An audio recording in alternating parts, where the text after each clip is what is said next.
Battle Royale Dragon Ball Super is now available in PUBG Mobile. In this new gameplay, you can do battle while playing as Dragon Ball characters. Let's get to know them and their skills.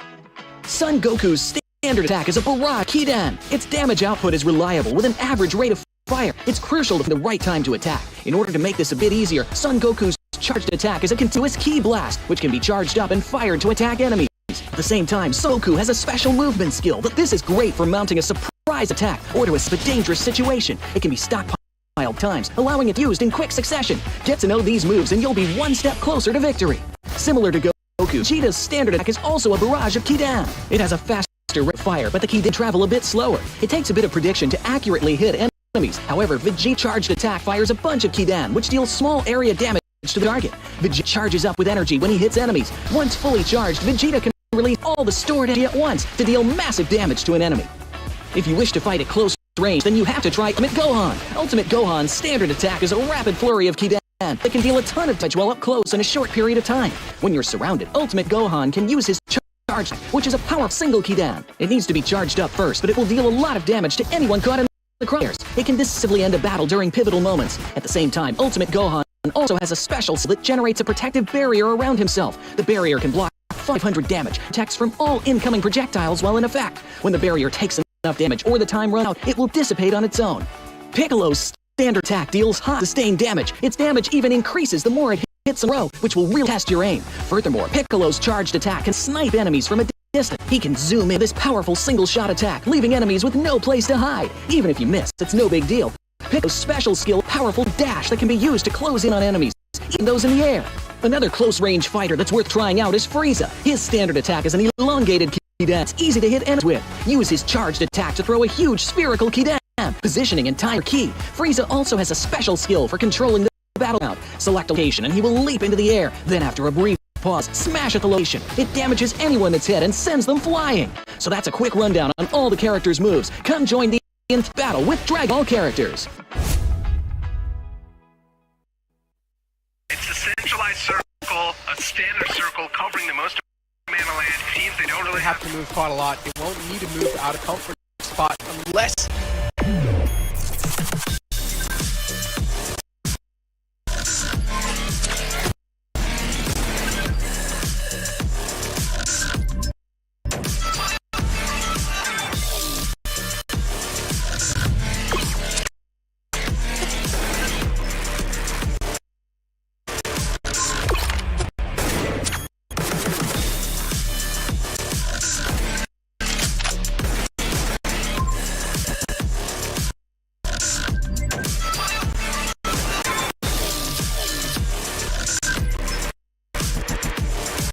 Get ready, South Asia.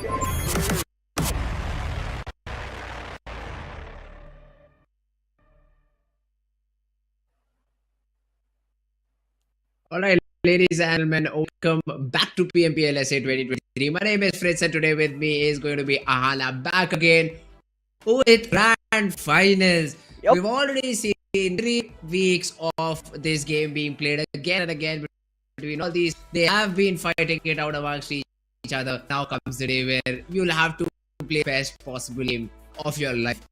Because these 6 games every will just matter on a position you and how do you qualify for the South Asian Championship and everything else. So I'm super excited to see which team is going to come up on top. Again, we'll hope for some Mongolian domination. We'll hope for some extra spice to be added by the Nepali region. But yeah, what are your expectations about the game? I am looking forward to seeing some new names rise up, at least towards the beginning of the tournament, because towards the end, a lot of names become very, very clear. But yeah, in a few days, I do want to see a lot of changes happen around and shuffling of the leaderboard. And most importantly, I do not want to see the teams with maximum bonus points to stay on top. That's just going to determine a lot of things, because that makes things much more clear. And I don't want clarity just yet. All right. Well, it'll be interesting. Rather, also going on is that race of TDM and the MVP. I mean, both these races are also something which I would love to see these teams, go forward with. So yeah, that's also another thing. We'll also have the semi-finals for the TDM. But before we move any forward, we also have a few little graphics for you. Again, just reminding you the prize pool of the entire tournament is that of $80,000. Now, these 18 games, to say the least, will decide who grabs that first spot. $9,500 for the team on top, followed by $6,500. Keeps on reducing in a very similar fashion. But at least the good thing, all of the teams that have performed in the first few weeks as well will at least get $2,000 to their name.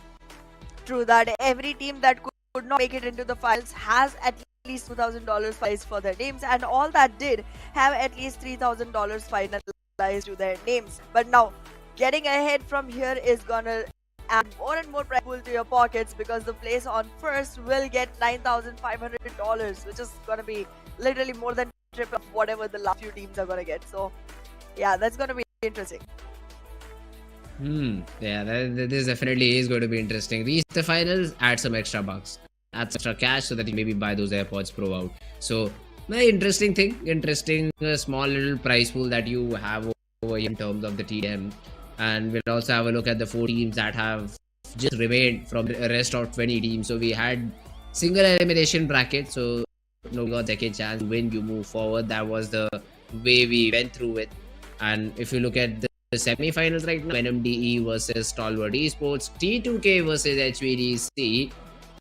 Now these games would be quite fun to say the least. Sure will be, and I am pretty much optimistic that HVDC is gonna make it into finals, and from the two on top, slightly again what you would wish. I actually think Team Venom gonna be in the finals, but we'll find out to that one today itself. I mean, they have their games against Stalwart Esports. It's not going to be easy. Yeah, The way Stalwart have played their league matches too, so that is something really good in their favor. Now, jumping forward into the game is like to see all these teams, perform in a little bit of a better fashion. But first of all, let's have to some of the points that have already been carried by these teams into the finals. So these are the bonus that I'm talking about, and I'd say the way that all these teams have played throughout the week has had an impact in that. Stalwart up on top, but then the gap completely reduces down. So 4MV had also performed great. They ended up second in week number 3 and overall league. That's why they have 19 points each. Week 2 was the best possible one. Still, they are in the race. they sure are. They were themselves the second spot with 73 points. But when looking at the second page, we do get to see that Venom, ASL, Domination, Bad Intentions, and JMEX are not gonna be a part of this final journey going forward. But yes, there is still a lot of pressure onto the teams on the second page, because the difference is huge. Specifically from down to IHC, it's literally 36 points alone, which means it's a 41 point difference between IHC and Stalwart Esports. Every single game is going to count for every single one of these teams that have actually made it into the finals. Well, yeah, that's true. Stalwart, 4MV, SKYLIGHTZ, Raw, Mabetex, NB, T2K, HVDC, all your favorite teams, DRS, King of Spades, Seed, Leo, HC, DEADEYES, STFL, VO. Well, the most surprising names in this are RST and VO Eliminate, because these teams literally qualified because of 1-2 points. That's about it. 1 point and you out of the top 16 teams. So that has been a really interesting thing overall. So would love to see how do they perform now, considering that they've been at least able to reach the grand final. Now, getting on top, qualifying, getting into top 3, all these things for IAW and teams like STFL is going to be difficult, considering they have somewhere around that mark. So essentially are already at a deficit of 50 points on the top. Third round somewhere around 70 points, I believe, if I remember correctly. So my point being, it's not easy to come out on top. You'll need 3 to 4 games where you're able to get those chickens curry. After that, you try to slow things down maybe for the other teams as well, so that the lead keeps on decreasing. It's just that's all else. It's just a big hassle for all of these teams to perform in such a way. And yeah, the main battle is between the top 10 teams for that first one. Absolutely. But yeah, everyone is going to keep their eyes on being the top 12 as of now, because that is still going to get enough credibility to move forward. But yeah, right now being in the bottom 4 is going to be something that everyone wants to avoid. It is at this point of. But yeah, this is one of the fights where IHC is someone I'm having great access from. But again, our top two are already here. And the difference between 4MB and Stalwart Esports has increased so much over the second week itself that they could not really clear it in the third one. Oh, yeah, that's true. Stalwart looks like a better team in terms of the overall stats. Just by a little. That's what it takes. I mean, they were also again away the player team 4MB just by a little in the leaderboard. So these two teams, man, we've just been talking about them. The rivalry that they have has continued for seasons now, I believe. It's not the first, this won't be the last for sure. That these teams have performed in a way that they are really, really close to each other. One day you have a 4MB, other 2 days it's continuously Stalwart Esports, and then again 4MB bounce back. This time the weeks have been traded out, so it looked like that all these weeks were looking like first week for 4MB, second week Stalwart up on top, third week a comeback has been thrown in by the players of team Stalwart from the players of team 4MB. So I mean, all these things have just been crazy between 4MB and Stalwart Esports, and would love for this to continue. Exactly. I mean, this is gonna be one rivalry which is gonna give us a lot of entertainment, because now that we are all the way down into the finals, the teams are gonna be fighting off each other quite aggressively, and that is gonna give a lot of joy. Also, considering the way maps are gonna look this time, it is gonna be a mix of luck and skill at the same time, and it's gonna put a lot more pressure onto the teams that are already good in the skill factor, because all of these teams like Stalwart Esports, SKYLIGHTZ Gaming, I don't see them shine as brightly when it comes down to Sanhok, because Sanhok slightly becomes very luck dependent, very unpredictable, and there they kind of seem to struggle, but then again they will opportunities to go ahead and claim back their thrones. But well, hey, here it is, Raw Esports, someone that I predicted for week 3 actually dropped their performance in week 3. Yeah. Not fair, guys, not fair. Raw Esports was a very promising team. I just even take liberty to say the final day of week 2 and even the second half of, I'd say, day number 4 or week number 2 was not that good for Raw. The major heavy lifting that they did was in the early stages of week number 2 is what I felt. I mean, week number 3, yes, in terms of damage, real close, but when you have a look at eliminations, it's 5.3 to 3.9. It's almost like 4 or 5 frags the difference between these teams. But it won't seem to be a very different. When you consider it for a span of what, 20 so 20-25 extra points is what matters a lot. So that is where I think Raw fell a little bit short. Plus their 3 performance was mediocre at best. That's true. Second week they gave me a lot of hopes, and I was bold enough to go ahead and predict them for the third. But then the third week just did not roll their way at all. They were so many times in such a good position and then still did not make it through. But then again, that is Raw Esports for you right now. But hopefully in the finals, they will be able to bring out better colors for themselves and maybe paint the bread. Alright, well, to see that if Raw Esports is able to sort of make a comeback overall and a possible way, because they show they've definitely a little bit of a hope. Even some other team, is again one of the teams.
SA Fall 2023. I'm really sorry for the slight technical glitches that just happened, but we're back now and we are audible, I assume. How are you feeling, Fritz, and what do you think about the game right now? Because a lot of the names that were supposed to be up here alive seem to be down on the ground, including your favorite Stalwart Esports. Yeah, and even 4M is struggling a lot. But the other teams, I'm super happy for them, especially T2K, man. They've been on a rampage. 7 frags already. Yeah, one of the players is down on the ground, but the revival is coming through. Same could be said for DRS too. I mean, 3 frags to their name, edge of the circle. Now that will be a problem to deal with, considering you'll have to fight off against the players of Team INWO. Beren making a run for it, but then at the end of the day, Delta will spot him down, and it will be night for him. So 4MV also getting eliminated early on, no points to their name, and one by one, all these third party frags also being secured. Currently, it seems like Seal is doing better for the number count that they already have. But well, again, I would like to take the time to apologize one more time to all of our viewers for the slight technical glitch that just happened. Our audios are back on and I hope you are able to hear us. But in the meanwhile, the one person who cannot hear the guns coming through are going to be the players of DRS. They're getting knocked down one after the other. Already, it's on to Delta now. And Yande is confirmed. It seems like DRS is about to say goodbye to this lobby. Well, DRS, they had such a good spot, but as I said, I8, that fight with I8 is definitely going to be a very difficult thing to do. Now Delta, he's just cooking in A, trying to throw it out. Viper gets tagged out quite a bit, but is then not able to land a shot. Viper, I believe, with a couple of headshots with that AK, and that will hurt. That will hurt a lot.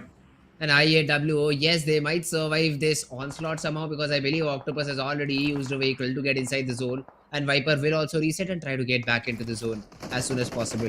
On the other hand, Godless, he spots down Wolfis, confirms that frag, and even gets that knock onto Viper.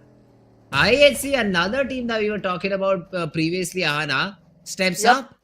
They do. The third week has been miraculously amazing for the team, and right now they need every single point they can get to be able to maintain themselves into the fight, because they're already on the 11th position. Their bonus points weren't looking too good, and right now they are trying to cover up for all of those losses. With all 4 standing, with 4 frags to the name, the team is looking pretty bright, but in the meanwhile, they will start losing players because the curse is just happening. We can see Zol get knocked, but the rest of the IHC is still back into the fight. In the meanwhile, though, NBeSports with 2 players already knocked to the ground, Akash and Mondo trying to take the fight, and a third-party situation arriving for Raw Esports will be losing their breath. Oh, one by one, the players have just fallen down. Raw, he is going in for a buggy frag. He wanted to run over the players. Seal also attempting the same thing. And Kirito, he is lucky to find that knock. Also runs Akash over. They are just taking down the players of Team NBeSports one by one, and even though Raw lost a player in this fight, I say Seal are the ones to come out on top in terms of numbers. They've got 8 frags, they already have all three players surviving, and also have the spot in the 6th zone. They do. They're looking pretty bright as of now, but we can never take away anything from T2K. They're looking like the most possible winners of this particular match. But then again, we still have quite a lot of teams remaining. It's 6 teams and 17 players. Anything can happen. And the moment we say it, it starts to happen. Because Jane is down on the ground. It's going to be rigged next. And IHC just capitalizing on those numbers one after the other. The buries will be happening because Jane is now 6 feet down. Alright, T2K, they are also now facing a little bit of an issue. XOXOX gets that confirmation onto Rig. So King of Spades, the King of Miramar more like, they are also rejuvenating back. They are also trying to show the best possible performance in this game. Seal is the team I'm looking for right now though.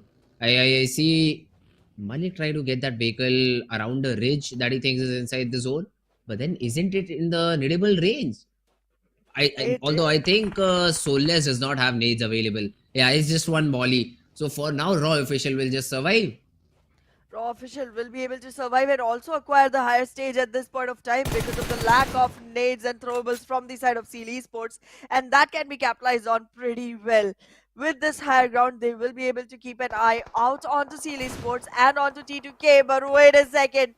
Malik just tries to go over aggressive. He tries to overextend his fight, and now he's going to be down back on the ground. he can revive himself, but in the meanwhile, the rest of the team will have to make sure that Seal does not get the opportunity to come back in, running over people again all over. In the meanwhile, though, we own Illuminate will get taken down, and that's another one biting the dust. Now let's see Roy Esports though. Jiggle is trying to go for a risky maneuver, but somehow he's able to survive. Not for long because Godless from far away with the midi spots him down. The frag gets confirmed by T2K. Beauty of Battle Royale. Knocked by a player, finished by a player of another team. Now that's what happens when you're a little bit too complacent, when not careful about where you are heading to. So Roy Sports also lose a player. The chances of getting a chicken dip down further. They do, but what it is looking at like right now seems to be IHC, because IHC is looking pretty well maintained for this fight. They are far away from all of the ones that's already going on, and in the meanwhile, Raw will find another one onto Kirito. The numbers will still be equalized because Kirito is still just an extra man from the side of Seal, but Raw won't be able to fight this off because now the throwables have come in as well for the side of Seal, and they're trying to fight it off, but it's just gonna land right. Scooby loses more HP. Roy is looking good, and right now this fight seems to be going their way. Seal will have to walk out. They cannot participate anymore. They have a ridge that is inside the zone, so it should not be a problem for them to survive right now. So that is what they should focus on right now. Just survive. Roy Esports, as soon as they try to push in, Seal, T2K, all of these players have eyes set on them. Scooby is still trying to throw in some shots. Godless though gets a nade connection onto the player of King of Spades. The storm has been taken down. Roy Sports desperately trying to move, but have now been spotted down. Seal, they should take these shots. Of course, the vehicle burst will give them knock onto Malik, and that's what happens. Scooby blasts the Mirado down, gets that knock, and now it's all Prabeen, or Team Roy Sports will be out of the game. Roy Esports has to be very careful of how to move forward because the revival has to happen. In the meanwhile, King of Spades get taken down, and Roy Esports still surviving with one single player who can actually participate into the fights. And Seal just trying to run closer, trying to dive deeper into this fight. Will take the vehicle, walk right in front of him, and Prabeen will be able to secure the frag. Seal gets eliminated, and now it's top 3 teams remaining with 1, 2, and 4 players respectively. IHC has their name written all over this chicken. Yeah, IHC is starting off on a strong foot. Let's see, let them just finish first, and then we'll just talk about them because things like these tend to happen. XMPL already gets one knock onto the guy who was trying to create a different angle demo. And now the remaining 3 players, Godless, Alex, and Joel, all, I think so, without a vehicle in a shack, in a compound. There's a nade in XMPL's hand. If he is able to land it out perfectly, he really could get another knock. Tosses it out. It does a lot of damage, but does not get the knock. And from the other hand, Roy Sports are the one to confirm that frag. So Prabeen still playing proactively. The molly will connect onto Zeol. Oh my god, T2K is turning tables right now. Zeol is trying to crawl back to help to get that revival. But once again, Roy Sports, they will make sure IHC do not have such an easy game. IHC is right now looking like they are gonna have to find a way out of this shack. The shack is not a safety zone anymore. Soon enough, the circle will start closing in, and the only good spot is gonna be the one that XMPL has. He will, however, have to be careful of where Prabeen is because Prabeen might be able to do some third-party damage onto him, but the circle is closing in. Prabeen is moving out. He's walking right onto IHC's faces, proning down, trying to find out a shot on Prabeen. T2K already gets that done for, and now it's a 2v2 between T2K and IHC. The numbers are balanced. The game is still going on, but Love will fall down. 1v2. XMPL standing alone. The DBS comes out. The shots get fired, but XMPL survives. Not for long though. And IHC will still close the game even after getting into the tight position. Well, it was super close, man. Super close in the final few seconds. But it is Team IHC who will be able to get that chicken dinner. Good job done by them. In terms of frags, what I want to see the number. How big of a number that is, because I saw IHC a lot in the kill feed. Somewhere around 10, I believe. But they almost threw the game, took it back in their control, and are able to get that winner chicken dinner. We start off into the grand finals with 20 total points and 10 elimination points for IHC. The first position right now seems modified.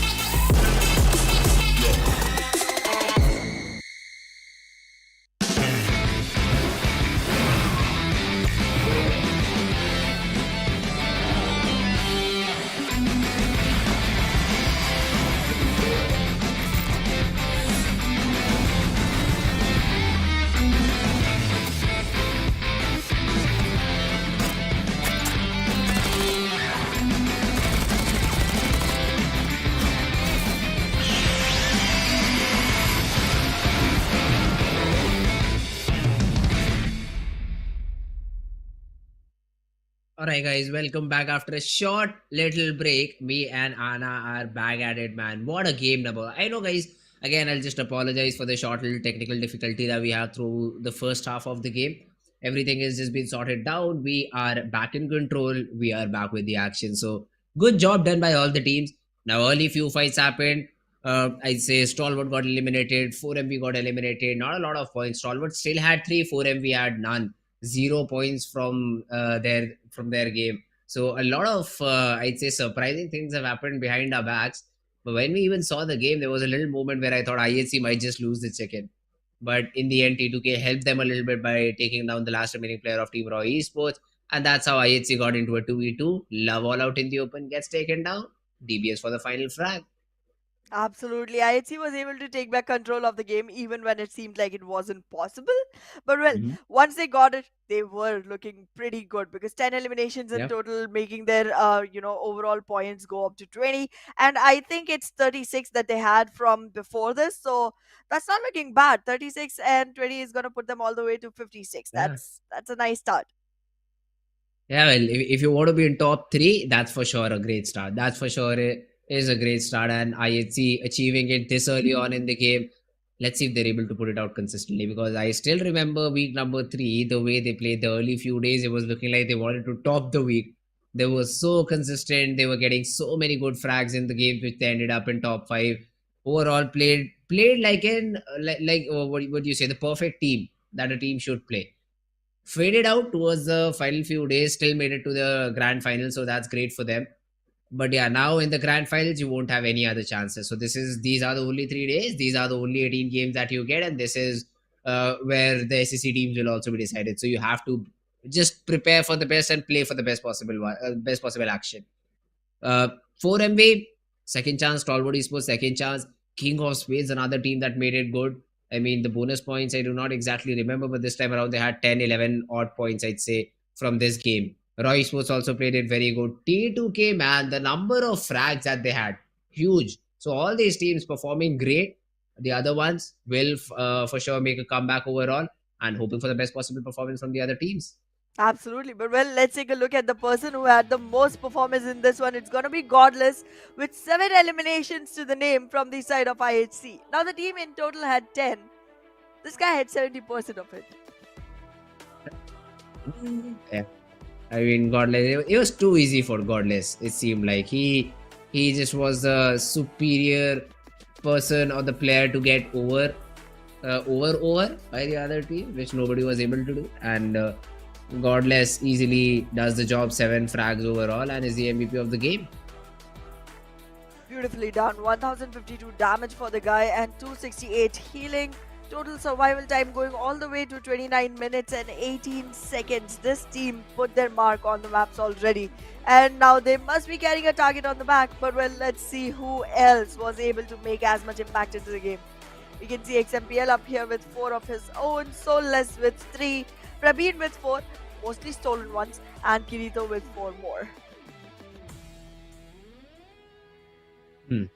Good job done by all these players. I mean, they didn't make an impact in the overall game. T2K for sure, this player had to be there. XMPL did most of the heavy lifting. Seal also had good number of representatives. The only problem that they faced was that fight with the players of Team Raw Esports, where IHC third party. So if the third party could have been avoided by the players of Team Seal, I'd say it would have been a 2v2 at the end, because the zone forced the last remaining player of Team Raw to stand up and run towards the players of IHC.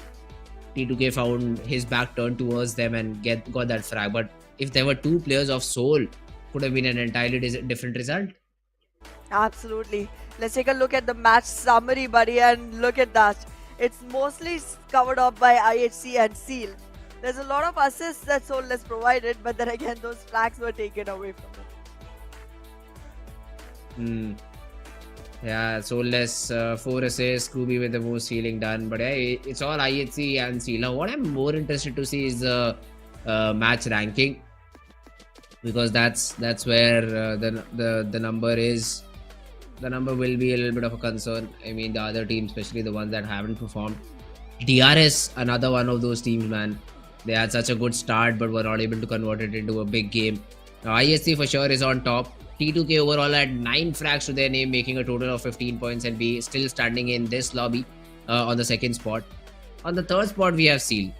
Fourth, we have Roy Esports, followed by King of Spades. Yeah, right now it seems like DRS was able to get only 5 points in total, and will Rio and Eliminate got 5 eliminations alongside 2 placement points, putting them on 7 in total. Stalwart Esports, however, with only 3 points, is going to be on the 8th position. But we do have 8 more teams to look at. Yeah, let's have a look. Let's have a look at the other 8 teams. How many teams got how many points? But yeah, anyone below Stalwart Esports is going to be in a very difficult spot because 3 points is not enough. NBeSports, HBDC, DEADEYES guys, STFL, Leo, 4MV. SKYLIGHTZ is one of the teams of the stream when we were fixing out the issue. Ahana predicted it too. Great prediction, Ahana. I'm happy it did not come out in public because SKYLIGHTZ just got 0 You points. already put it out in public. I had to because the banter should continue. But yeah, followed up, Mabetex was the very first team to get entirely eliminated. So that's even a surprise to me. Absolutely. Right now, considering that Mabetex is one of the names that we were seeing to rise up more times, it was pretty, disappointing to see the team get eliminated all the way onto 0 points. But well, this is what the schedule is going to look like for all 3 days of grand finals. We have match 1, that is going to be Miramar. Then we follow it up with a Sanhok and an Erangel. Go back into TDM, and then again the same exact Miramar, Sanhok, Erangel happening. Yeah, so Sanhok is going to be the next map. All right. Would love to see how this game pans out. Even map number 5 is going to be that of Sanhok. So a lot of Sanhoks every day. We will see two of all these maps basically is what we'll see throughout. And I'm happy. I'm happy to see a couple of Sanhoks because again, you need to have a game where everyone could just close their eyes, play it on luck. I don't mind maps like these. So for sure, man, I would just love to see how this map continues, how this map goes for all the teams that will jump into the server and try to play it out. But on the other side, I mean, this also will have a repercussion for the teams who are performing consistently. If the zone is not with them, what they'll have to rely is on the number of frags they get. Exactly. This is one of those matches which very much forces you to go ahead for the elimination numbers Yeah. because the zone becomes very unpredictable, and also approaching the zone becomes very difficult, and that's why elimination numbers become a key to actually get that success for yourself on Sanhok. Yes. But yeah, in the end, those added total points will be putting you in some good position overall, and that's all you really need because in the end, all of these points are going to get added regardless of the number of chickens you had. You will be running on the total points you secured. Well, that's true. Uh, Now jumping into the game, I think we will start very, very soon. But if I ask you, Hannah, which team do you think will have a little bit of an upper hand, considering the past of this map? Because for me, it will be STFL. That is one team that I've seen perform consistently on Sanhok. Not just in terms of the position they get, in terms of the frags. So whenever I see them getting eliminated, they always have 7 or 8 frags to their name, which again makes it a decent game overall. I agree. I mean, STFL has been able to deliver on the map of Sanhok quite a few times, but then again, I do feel like today might be a day for Stalwart Esports, specifically on this Ooh, particular okay. Sanhok, because bootcamp being the center of the complete map will Uh-huh. give you a lot of opportunity to go ahead and capitalize. And I know for a fact that Stalwart 4MB, the kind of position they're already holding, they don't want to compromise it. So, having had a bad first game, they are going to be looking for redemption. And whenever that feeling comes in, we see these teams rise beyond humanly possible levels. Mhm. So yeah, I'm gonna put my money on Solid Esports. All right, all right. Well, let's see if either of our prediction or either of the teams that we choose really plays in the way we want. Let's just jump right into action. We have all our beautiful players up and ready for the game, and we will be jumping into it very, very shortly. I do see a lot of table fans, you being used Yeah, nowadays. I like it. reminiscing you that old Fritz that you remember table fans. It was one of the equipments that in the early days I thought was very good, but nobody used it. And when I shared it with my friends, what do friends do? They just make fun of you. That's what they used to do to me. But now professional players using it, so it has become cool and all. But I always had, I always liked table fans. There are multiple different ways to use that, so I just love table fans. I would definitely want to know what you get from a fan other than cool air. No, but when you play the game now, so the fan has two purposes. One is to not let you sweat. The other one is to keep your phone cool at the same time. And I mean, I used to think that it's a great thing, but when I used to play, haha, my friends used to make fun of me. But now I see players using it, and I'm super happy. I'm just super happy to be right at least in one place. I'm pretty sure you're gonna take a screenshot of that and send to all of your friends who laughed at you in the past days, Yeah, because you sure, are the sure. kind of man who would actually make it count. But well, Rub it into their face. you sure would. But well, going back into the game, I do see Deadeye's guys in a very optimal position as well, to be very honest, because they seem to be having a great scattered loot for themselves. This is gonna make sure that they have, optimal weaponry, optimal kind of utilities to go ahead with, and also they are literally in the center of the circle. But well, I was too soon to say that. Oh man, we on Illuminate, they've already gotten their first frag. That one Deadeyes, guys. Now this is not a team which usually loses players this early on, but now they have to work with it, man. IAW securing the first frag. I think IAW is the one who have changed their drop location, because I think Trix was not even expecting any company around here, because they've played throughout the group stages, they've played throughout the normal games, normal league, and they never had to face a fight with a team like this. So they were a little bit complacent, and IAW were punishing them for it. Exactly. This is not the time to get comfortable at all. You are going to be pushed out of your comfort zones time and again, because this is the moment when teams start experimenting with things that you did not expect at all. And I mean, expecting the unexpected is going to be the key to actually moving forward into the game from here, because the finals are going to matter a lot. It is going to be finding you a lot of money and also a lot of bragging rights. Alongside that, a slot for SAC. So you definitely don't want to compromise coming all the way here. Be careful, be alert, and that's the only way to go forward. Hmm. Well, yeah, that's true. I mean, you'll have to be really, really careful about how do you move forward now. Deadeyes guys with one player less, they are taking every precaution that there is to make sure they do not lose any further players before taking some good fights. I do see a little bit of another zone. So this first zone seems more like third zone in terms of the playing area that it has, True. because it's most of the area is still inside water. 20 to 30% of the area is still inside water. Also considering the sea in between. But right now, the biggest question: do you rotate towards the northern part of the map, or you still stick around boot camp? Because one north side shift is what it takes to put you into utter confusion. True that. Whenever all three islands are a part of the complete periphery, people get confused quite a lot, and we are seeing that happen. Stalwart Esports already decided to go on to the Hathan Island, and they are trying to find themselves a good spot inside.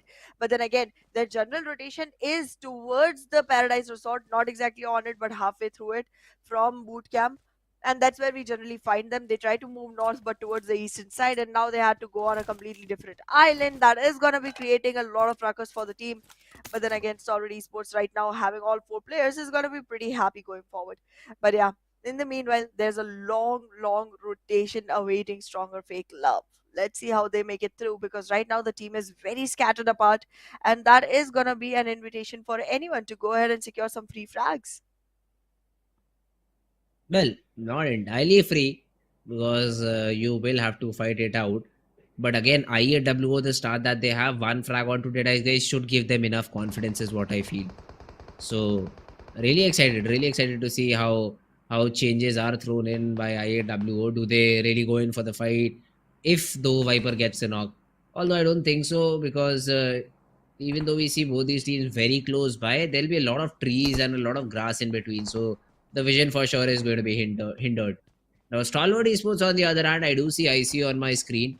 He has, what do we call that? S12K, the shotgun. Did not find a DBS till now. So we'll be looking for some better loot and then maybe a fight. Hmm. Let's see if there is gonna be any opportunity to go ahead and look for better loot, if there is gonna be enough room to do that. In the meanwhile, take a look at T2K, my friend. They're rotating all the way from north inside the water. They have a boat to their name. They are going to be trying to come back into the island from up top. And that is one thing I feel most teams do not expect right now, considering that it's a very long rotation. It's going to be going all the way from the water body. And if they are not expected, they might be able to surprise attack. That is going to be scary for a lot of teams. But well, in the meanwhile, we are seeing struggle with the blue already going on for DRS and Mabetex Esports, both teams who have a lot of promise but haven't risen up to it just yet. Alright, IAWO though this time around. Let's see, I think Wolface has already spotted Alex down. He is trying to throw in some shots. Maybe just make sure that the opponent teams nearby know their presence. So they just do not directly push in, because that is something I don't think so IAWO would like to deal with right now. Leo, on the other hand, I do see Yetauta, Noah, Slipknot, all these players having their crosshairs trained towards the players of Team Raw Esports. Now, Raw really have a prime position up top this hill, and there's really one way through which you can climb this hill where all three players are still located.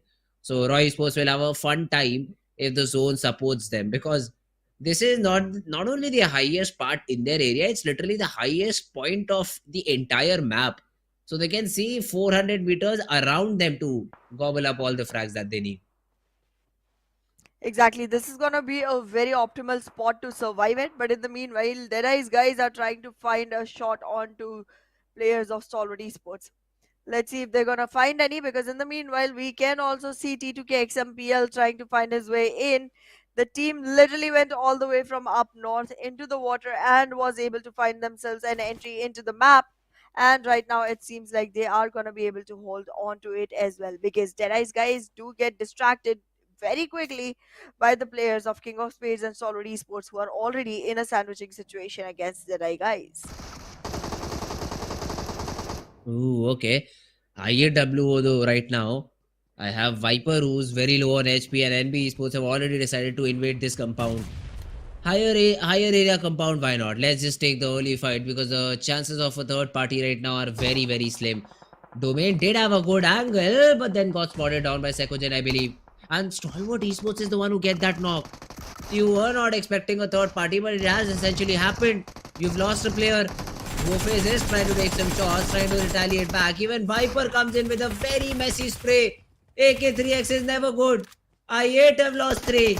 And it's all down to this last remaining guy. Fist boy falls. And IAWO will get that chance to get the reset. NBeSports get taken down early in the game, and now IAWO will reign supreme with 5 frags to the name and all 4 players surviving, because soon enough these 2 players who are back on their feet will be able to take care of the remaining 2, and considering the periphery is completely clear as of now, they will be able to get back in the game.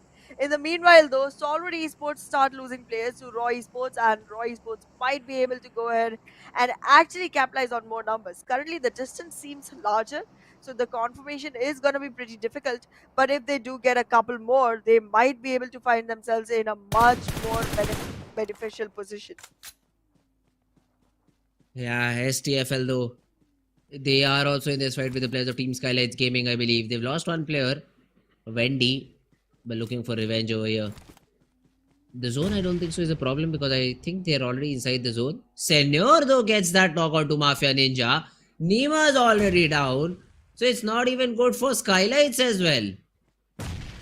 SKYLIGHTZ Gaming, this team has been struggling since the 3rd week. Time and again they get opportunities, and time and again they lose those opportunities.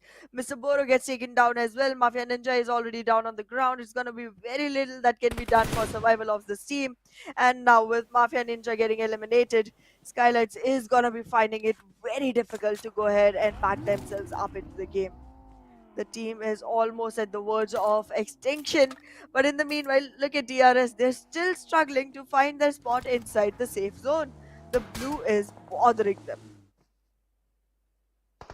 Oh, the blue is definitely bothering them a lot. Now let's see though, I mean, how do they want to play this one out?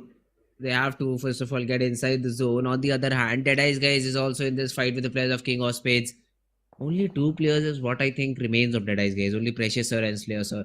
And the good thing that they are doing is sticking with one another. So both these players will play together unless and until Slayer gets third partied. The shots were good, almost took down Slayer in the process. But for now, he will survive and get the reset. Well, the reset will definitely come in, but it's still looking very difficult for the side of T2K though. Because in the meanwhile, T2K is trying to come back onto the land area. But King of Spades have their eyes set onto this reward. This is going to be the frags that they can capitalize on. They have all the cover in the world for themselves. And right now, this fight seems very dangerous for T2K. And this fight will also invite other teams to participate in it. And look at the way the circle has shifted. It still has a tiny little bit of the southwestern island, but mostly it is comprising of the main island and the Hathan Island, which is going to be slightly difficult for players to choose onto where they should stay. Most probably move to the northern place. That seems to be having more area onto it. But well, bootcamp being acquired by HVDC is going to be a spot that can become a hotspot for now.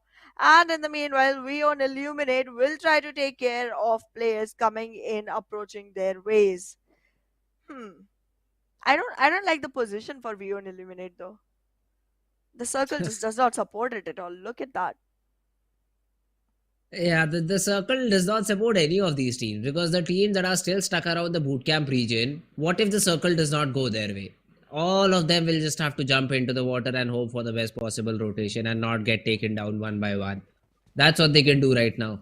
Other teams who are sticking around the edges of the zone, T2K, one of those teams, they are trying to spot anyone that they can, and I believe ExoX could be the first one on the list considering how close he is. The zone is still pushing them into the zone, so they're still not completely inside, and they are taking a little bit of a damage. I think it is zone number 3, which will not hurt them a lot. But then King of Spades have fair idea about T2K's location, and one by one they will for surely fall. As of now, it definitely looks like DRS is going to be moving in from a very long rotation. But in the meanwhile, King of Spades, having acquired that fall for themselves, are going to be able to go ahead and gatekeep the T2K players, which is going to be super important for them. However, fighting inside the blue is not going to be very beneficial. And right now, in my perspective, if you talk, I think DRS Esports is going to be the one that take this. Oh, all right. Well, let's see if that's the case or not. Raw Esports, they have a good spot. Are they inside the zone? Yes, they are inside the zone too. They will have to reset. 4MV is trying to blast their way into the zone, but a lot of fights have already broken down. DEADEYES guys being taken down by the players of team Stalwart Esports. One by one, they also fall.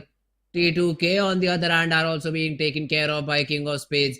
Of course, man, T2K were on the periphery of the zone, on the periphery of land, I'd say, and one by one they are being put into trouble.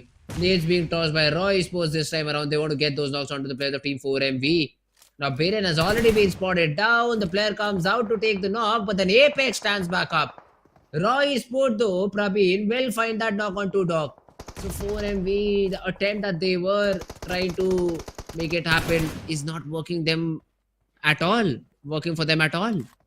Exactly, it seems like 4MV is stuck in a very tight position. There is the blue coming onto them. There is shots coming in from the side of Malik. There is a literal huge rock in front of them that they are finding very hard to surmount. Another knock comes in. There is retaliation, but it's not going to be enough because Jiggle is still in the position to be revived.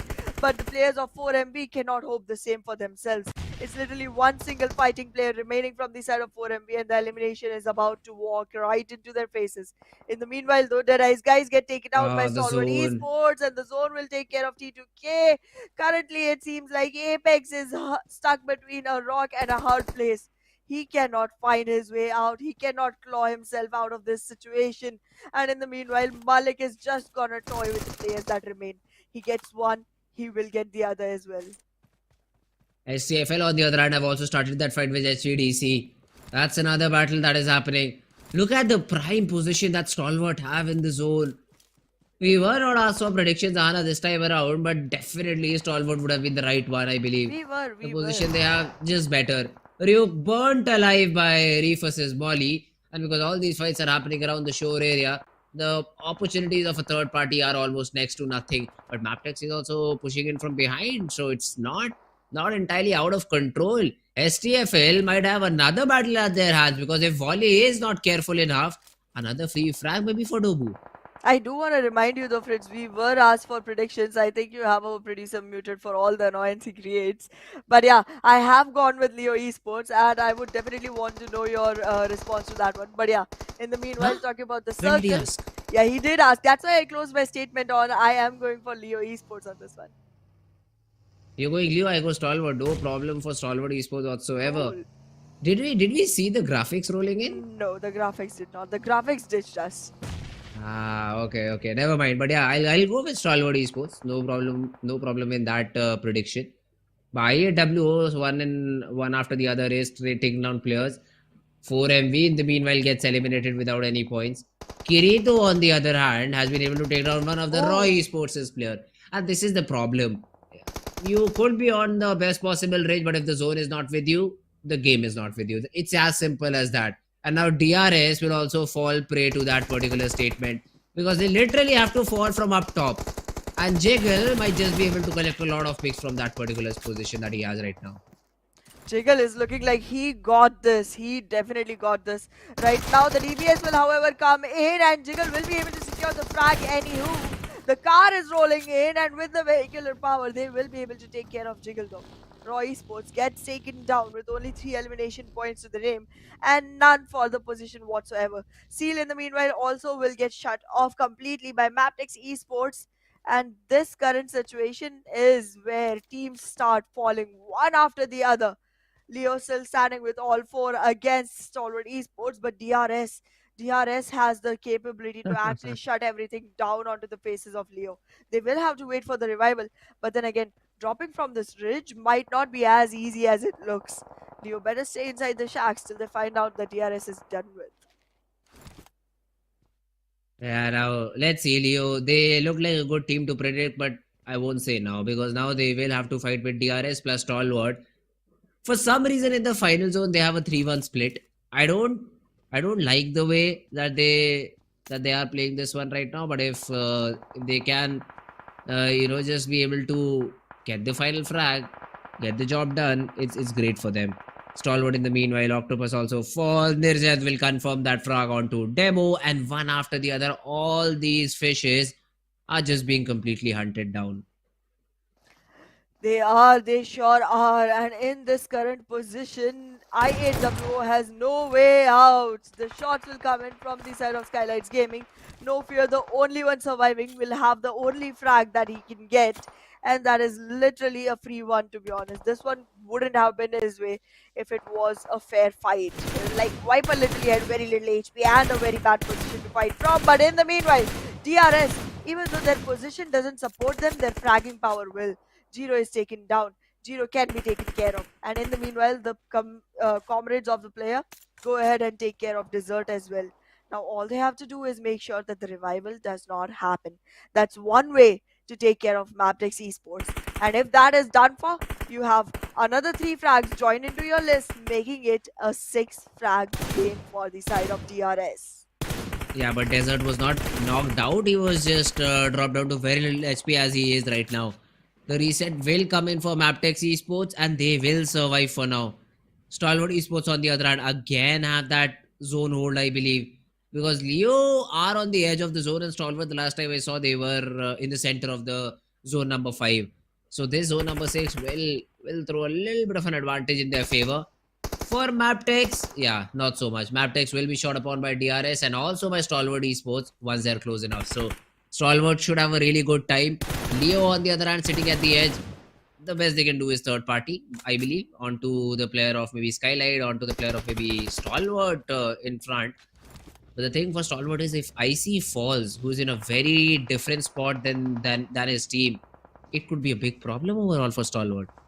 It could be. It definitely could be. They are working in a 3-1 split, which is fine, but they are working on such a huge distance that no support can arrive on time. In the meanwhile, No Fear will also get taken down by the zone itself, and now DRS is trying to walk into the fight, which does not look very optimal. The shots will come in. Novex will get a knock. However, he does get knocked in retaliation, but the revival will still be possible for the side of Team Leo Esports more easily than it is for the side of DRS. Gyante is trying to walk right into the compound. The liquid shots will come in and will fluidly flow through. right now it seems like Leo is getting squeezed upon. But DRS, they don't have enough players to take part into this fight. The revival will happen. Liquid will come back out. Yetauta will be back into the fight. Novax has been revived as well. He will be healed back up. The knocks come in, but the retaliation is strong. DRS is taken care of. But in the meanwhile, T2K gets eliminated as well. Leo survives. Leo still survives. Oh, the nades. But the nades, yes, the nades. Oh no, DRS this is would still be not out. elimination. Rules is still surviving and the nades are real good. Killer though will finally be spotted down. Stalwart will help in the case, and one by one DRS will also be taken down. But the only problem for Stalwart right now, they won't have a 4-man squad. It's a 3-man squad that will be playing the game because IC is so far away and reviving him is not an option now. Mabetex, the last guy remaining from their side, is going to be Desert, who has been spotted down outside the blue. Best he can do, die to the zone and not give this frag to the players of Team Stalwart and make it a 4 versus 3 affair in front of Leo. Or do we get that revival? Is there a smoke available? I believe there is, but then the angle that Leo have taken is just supreme. IC will fall and the right hand side flank is not being taken into account by action. He is playing it in a very risky way. Spotted, shot upon, and now they have to come out in the open. But Tops drops and gets that knock onto Liquid. Currently, it does seem like Leo is going to be able to go ahead and acquire back their fallen comrade. And in the meanwhile, the shots will come in. Nizad is knocked. It's looking good for the side of Leo. It's a 2v4 affair as of now. And out of that, Tops loses HP right after. The play zone is going to get to take care of that. And Leo will acquire the chicken dinner. Will acquire the position that we were hoping they will. And with this winner with a chicken dinner, not only Leo, but also I. Good job on the prediction, Anna. I mean, Thank T2K you. definitely spoiled the game for Stalwart, man. T2K definitely spoiled the game. IC was playing in a 3-1 split, did not have a vehicle to come back with the team. And literally 3 eliminations is what they have. Only the last They time. just got 2 onto Stalwart and 1 onto DRS. A really passive game from Leo. But does not matter until and unless they get that chicken to their lane.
Alright guys, welcome back after a short little break. Me and Ahana are back at it. Game number 2 of Sanhok. Real fun. What a domination from Leo. 3 kills is what they got to get the chicken. But hey, the prediction is for the chicken and not for the team on first. So once again, even though I win, I lose out. Okay, Prince. Okay. I'm It has running been the ahead on story of the predictions. I'm just tournament. gonna be happy with the fact. Yeah, it just has been the story of the entire tournament, man. It just just keeps on going. Keeps on going. 13 points. Seriously. I mean, we are asked not to say much about the teams, but man, come on. 13 is literally too low. That is how. I still do not understand how. They got one knock onto maybe Stalwart, one knock onto DRS that got confirmed, and one third party frag. That's all Leo had. No, they got Two two of on the Stalwart. frags. No, both of the players of Stalwart went out to the zone, not to Oh the player. yeah, oh yeah, They oh both yeah, went out to no, the zone. yeah, They never mind, gave their life yes. to the zone. They did not die at the hands of Leo. So it was in this order. Don't know how, don't know why, but yeah, Leo Esports 13 points is what they get from a game which they really survived for a long period of time.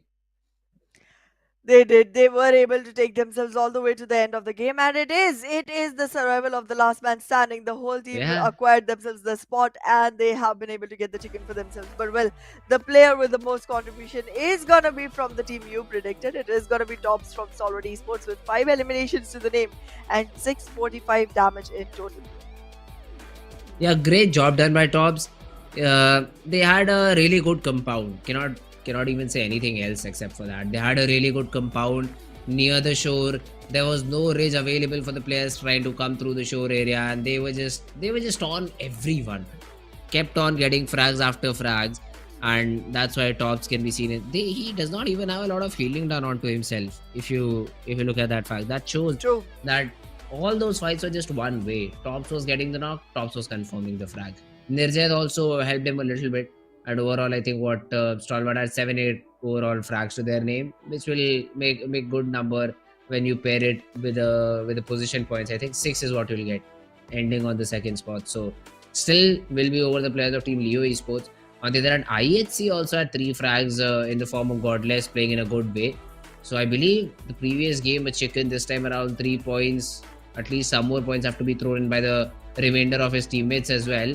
So should not be that big of a problem. IHC also still very consistent. That's true. IHC is gonna be able to maintain their throne as of now. But yeah, we did see a good number of assists coming in from Viper of IHWO as well, and a huge healing happening onto the hands of Turulab. But then again, T2K, you are definitely not happy with the team, are you, Fritz? They ruined the game for Stalwarts. Oh, definitely, man. They definitely ruined the games for Stalwart Esports. Why did you have to just get that knock? You did not even get the confirmation. It was because of the zone that guy died.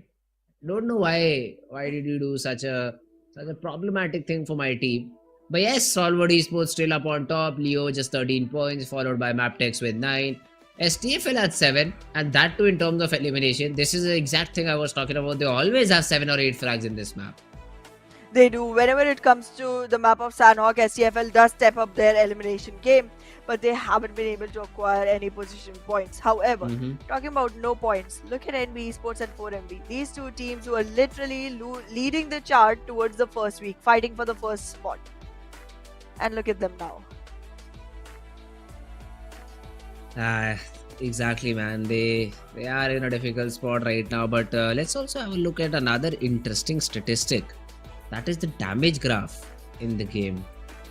Leo 595, Stalwart 1840. I mean, literally every other team has more damage than Leo, but just because of that 70% luck factor, Leo is the one winning the game. No, SKYLIGHTZ Gaming has lesser damage. They had literally 10 damage, but still got a frag. That was weird how No Fear got that frag. But Viper did get taken out of it because of him. But well, there are teams who had enough damage to be actually acquiring kills, but they did not get any because NBeSports has 0 eliminations. Neither is 4MB having any, and they had good amount of damage. The amount of damage is not that bad, but then again, not being able to convert it is definitely going to bite them. Yeah, I mean, that definitely did happen. But now we will be moving back to the most basic map, and the map I love, Erangel. This is the map which I think every team would love to drop on. So again, I'd like to see if 4MV has some setting with the PUBG Mobile gods this time around. Because will they have that south-oriented plane path and then the zone with them? 4MV and Stalwart both. I say 4MV a little bit more because 4MV literally do not have a secondary drop spot. They just randomly created it in 2 of these Erangel games. They were like, yeah, let's drop for vehicle. No vehicle? Okay, this is our drop spot.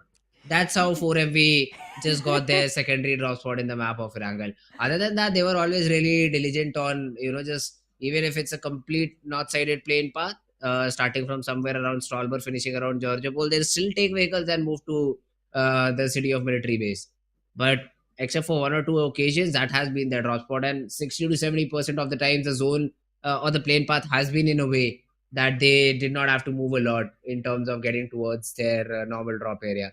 So was a little bit surprised because of it. Today again, I will keep my eye on the players of Team 4MV and the plane path that they receive in this particular map. Let's see. Absolutely. I also want to take a look at how King of Spades is going to be able to play this one out because they generally do Okay. not have a very lucky shot when it comes to Miramar. Even on Erangel, their drop spot is generally not favored by the plane path. But then, if they are able to get to their drop spot, they might be able to Hmm. change things around a little bit because this team has been playing out of their comfort zone constantly every single day. So, Yes. being able to see them actually make some waves, actually make some changes around will Hmm. be pretty, pretty optimal to watch. Let's see. Again, they do show up every once in a while, but it's a very hit or miss kind of a game, and that consistency not being there definitely gets in the way. Yeah, consistency is definitely going to be an issue. For some of these teams.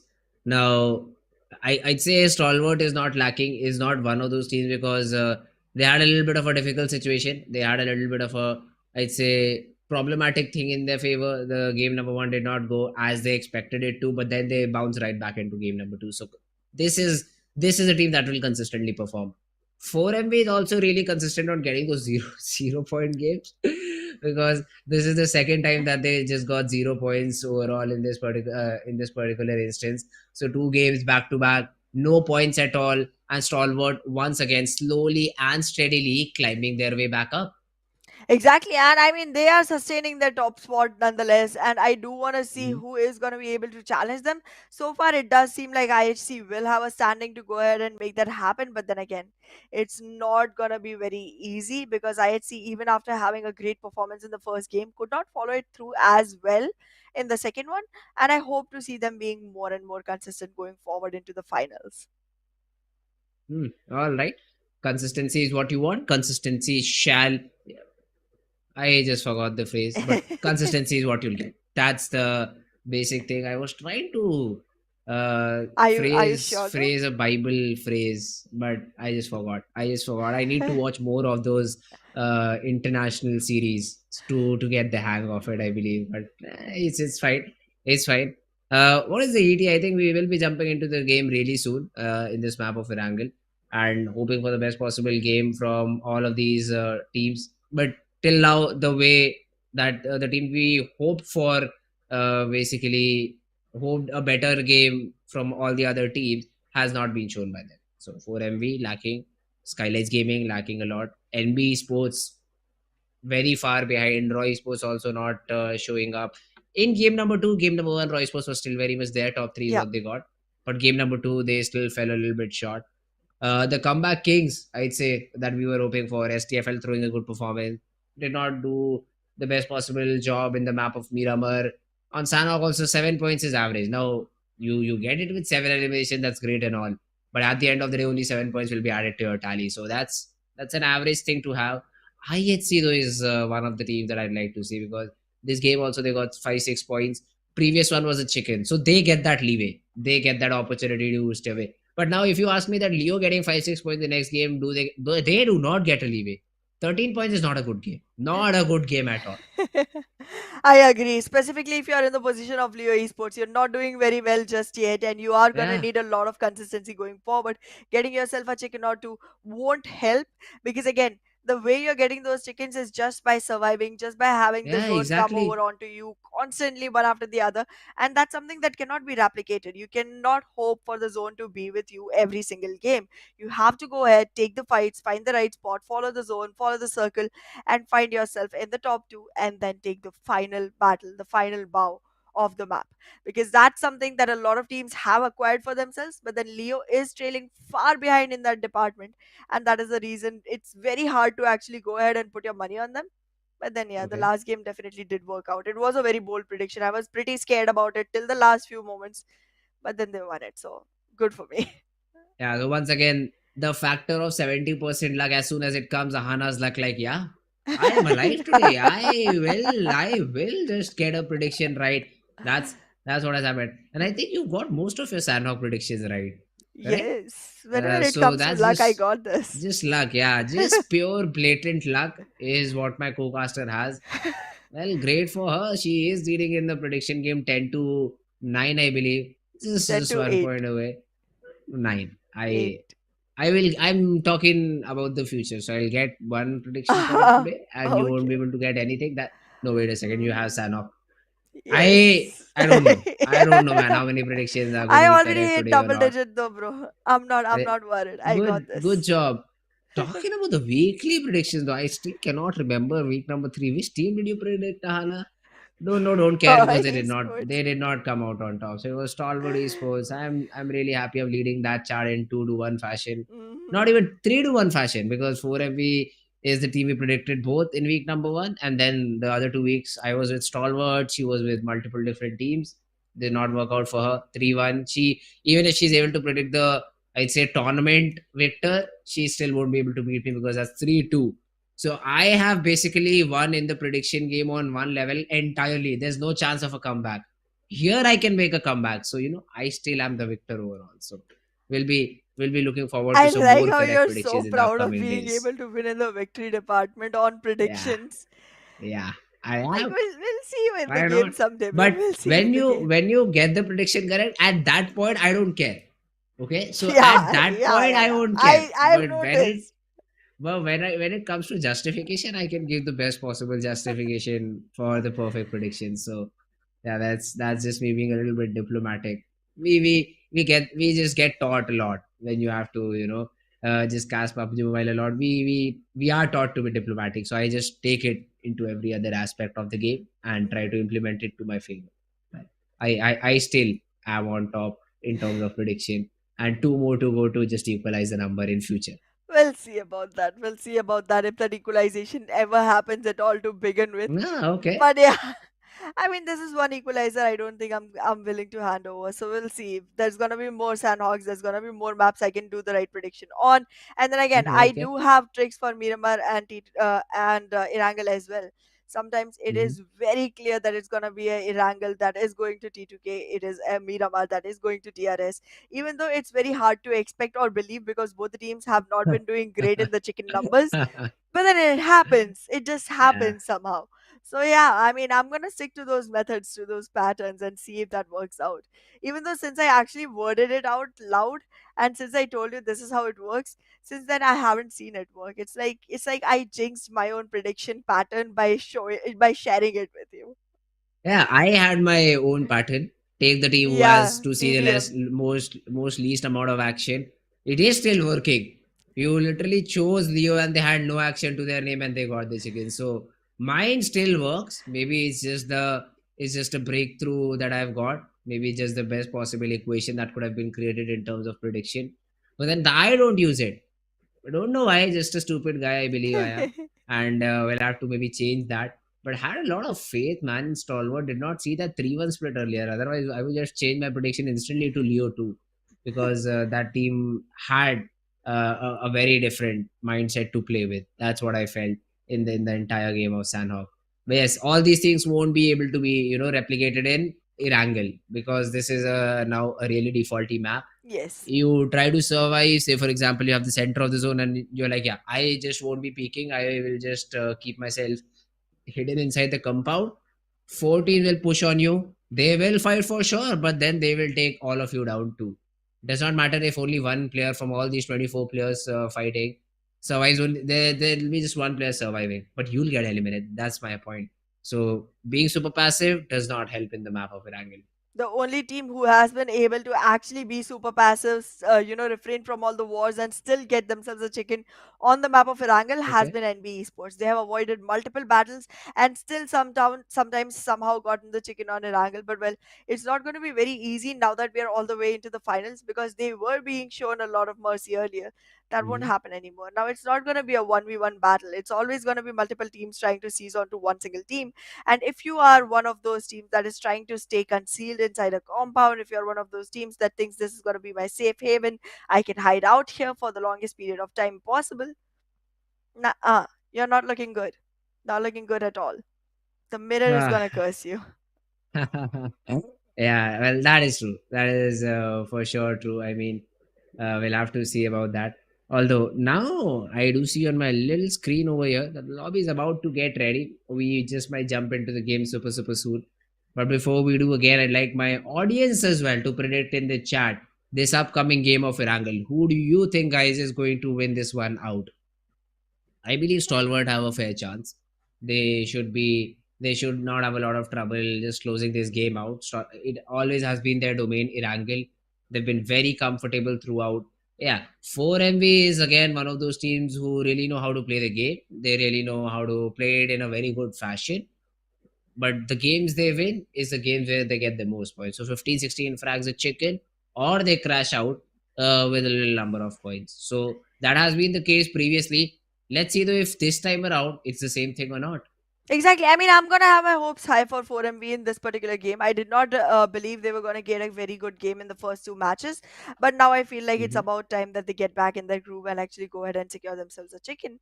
If they actually show up to the occasion, they might become the prediction for this particular game, at least for me. But let's see, because their performance hasn't been reflective of their reputation just yet. But then again, this is one of the teams that just shows up out of nowhere all of a sudden and then seizes so many frag points that they get the maximum number chicken overall. Like they were undefeated for a really long time until Mhm. towards the end of third week, we finally saw someone get a chicken with 19 frag points, and 29 is the highest we've seen this season in PMPL SA. Oh well, yeah, that's true. 29 points is the highest that we've seen. Let's see. I mean, it's grand final, so I mean, of course, I think not we, but I think this record should be broken down now. We should see Absolutely. the best possible game. We should see the juice, the aggression, the juice of aggression being shown in or being drank by all these teams and players, and probably have the best possible result in the game. So I am really excited to see if that gets shown in the map of Erangel or not. Maybe because again, one of those feelings, unless and until we see 4MV or Stalwart performing in the best possible fashion, I do not expect another team to have that 20 I would 25 keep IHC in the point chicken. lists. IHC, yeah, but they're a hit or miss of a squad. So they will get a really maybe a good game, but then will fall on their face in the next one. So all these things have to be taken into consideration when you think about IHC is what I believe. I mean, yeah, that's true. But then again, whenever it comes to actually getting a chicken with good number of frag points, I think IHC is able to secure that sometimes, and they might be the team who break this record. But let's see.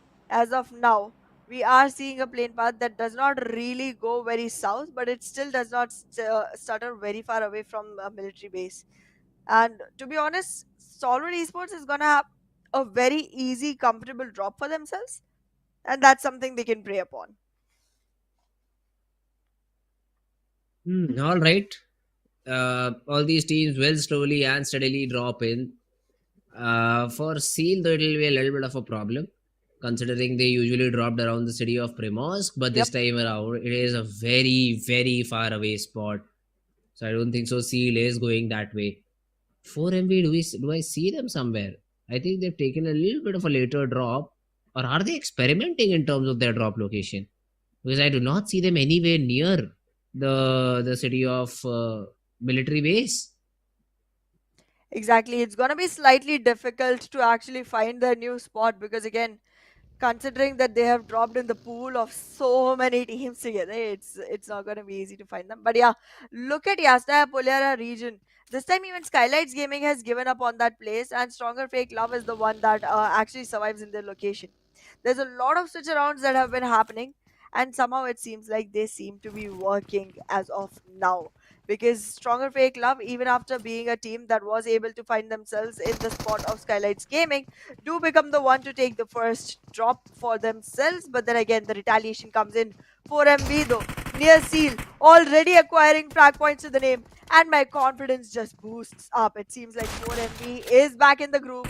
We'll be able to get the frags, we'll be able to get the numbers, but in the meanwhile, Stronger Fake Love taking care of the intruders that they found. And inside the house itself, SKYLIGHTZ Gaming get fragged out in their own homeland. Oh, okay. IHC this time around though are also in that early fight with DRS. So that's another team you are fighting. And I believe IHC will have that early frag to their name. Yes, 4MV on the other hand have also got 2 frags to their name. So could start from 4MV too. STFL have been able to eliminate the entire squad of SKYLIGHTZ Gaming. So fights all around. This is for the very first time, Mahana. Exactly, so many drop clashes, so many early fights in the game. I mean, I'm loving the way this game is going as of now. But yes, stronger fake love. The intruders have been able to capitalize onto Yasnaya Polyana. It's a big enough city. They will have perfect loot for themselves to go forward with. And also, the spot is very clear out in the open. Nobody is around their periphery. Nobody is going to contest them. And the first circle is not even going to force them into an early rotation.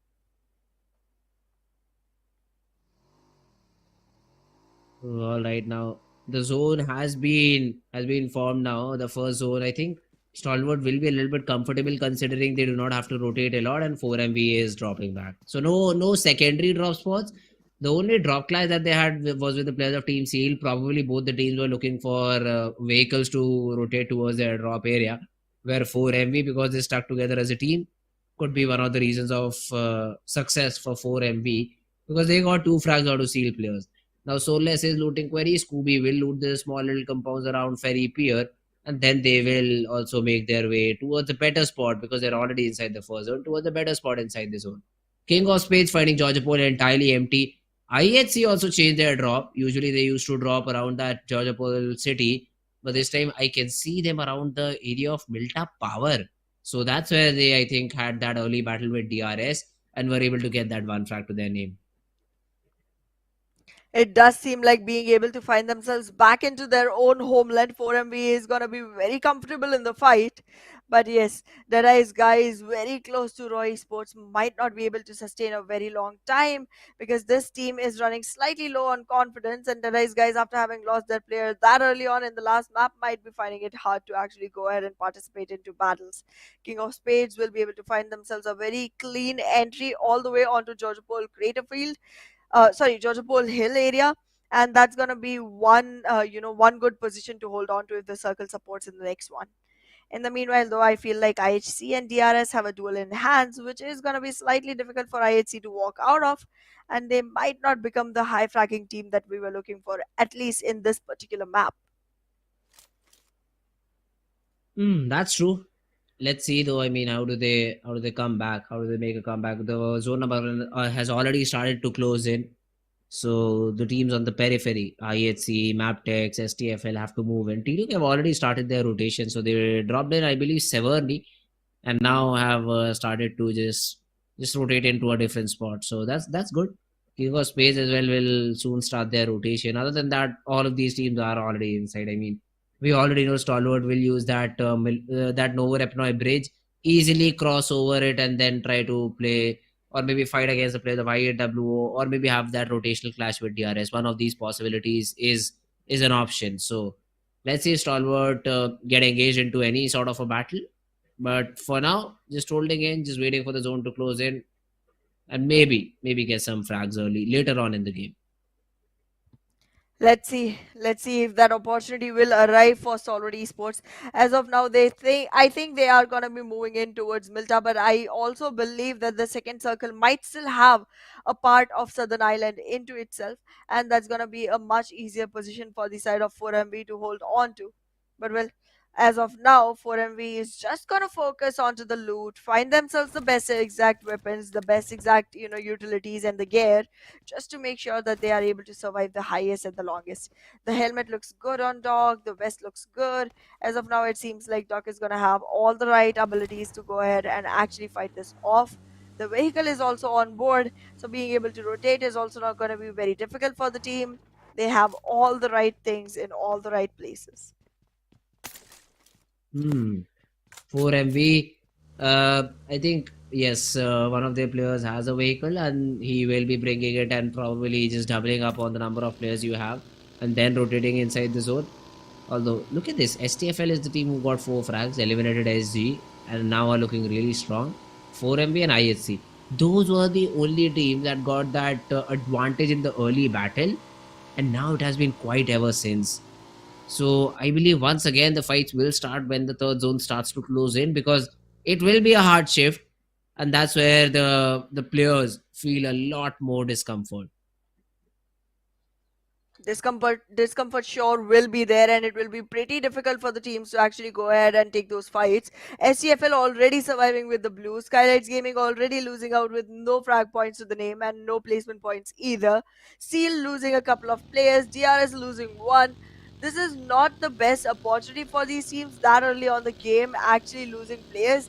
This number is not going to go alongside a winning team.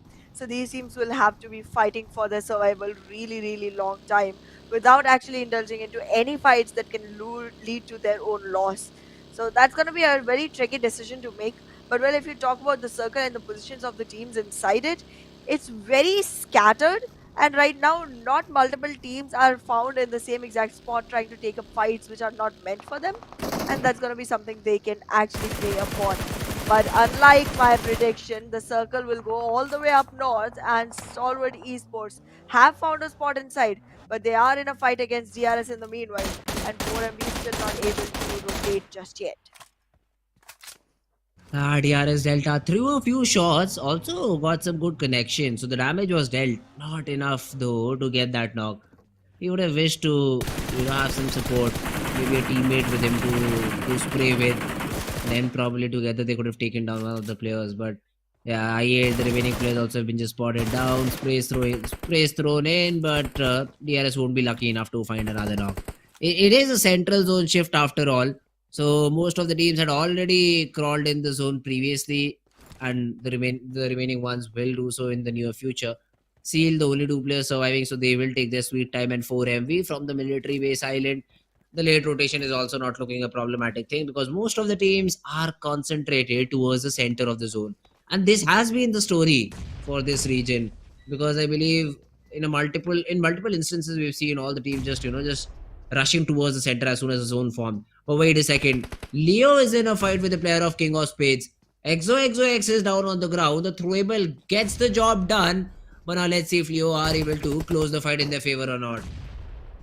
Leo is gonna have a hard time trying to close this fight. They haven't been prepared for battles to begin with. They were able to take one player down, but the elimination of that one player is not gonna hinder King of Spades just yet. Look at where Liquid is and look at where the nade is landing. This is gonna be a clear elimination of another player from the side of Leo. Slipknot trying to get his hands dirty onto Dead Storm, but he will find himself a cranny to survive it. Leo trying to walk right in. Dead Storm will be taken down, but this particular position seems like equalized numbers are gonna be a trouble for both the teams. In the meanwhile, higher edge is acquired by King of Spades players. The fight is beginning, and Faisal will get knocked down. The numbers will be in advantage of Leo, and Leo with 3 players surviving will be marching right onto Mama, making him pressured, making him fall down, but with little HP will he survive. Thrown right onto the roof, the nade will connect, and the frag will happen. Leo will be taking down a complete squad, and your complaint about them not getting enough frags, they're working on it. Yeah, they are working on it right now. But, well, we'll have to see. I mean, we'll have to see how do they continue. Leo, Nova, Yetauta, Slipknot, all these 3 players, all together, they've been able to get 4 frags. And now around that city of Gatka do not have any other player to be concerned about. So they still will be just sitting around, and we'll hope for the best possible result. Hopefully they find whatever they're hoping for, because right now it seems like it's the time to actually get down on your knees and start working, because only praying is not gonna help you out here. You can have the circle, you can have the flight path, but having those frags will completely take you down onto your skills, and that's where you can actually squeeze those victories.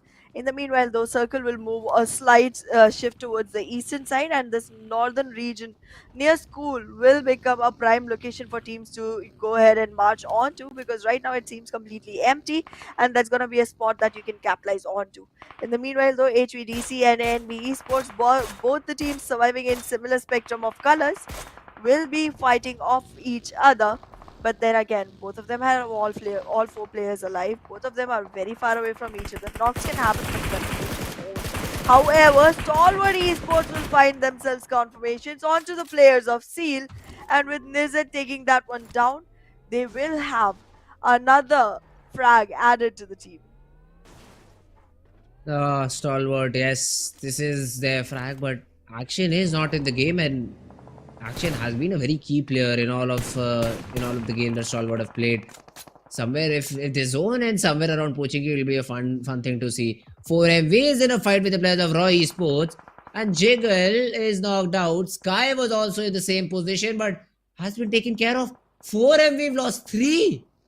It was East who came to the rescue, I believe. The revival is being attempted over here, and Apex should surely get that revival. The run over being attempted in a 1v1.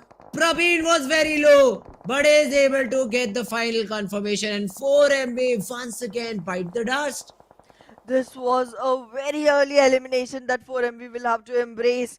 They were not looking that weak in this particular game. It seemed like they will be able to go ahead and acquire themselves frag points early in the game, but they're losing players so quickly that it resulted into an elimination that quickly, all the way onto rank 14. 4MV loses with only 3 players, so that they were able to send to sleep.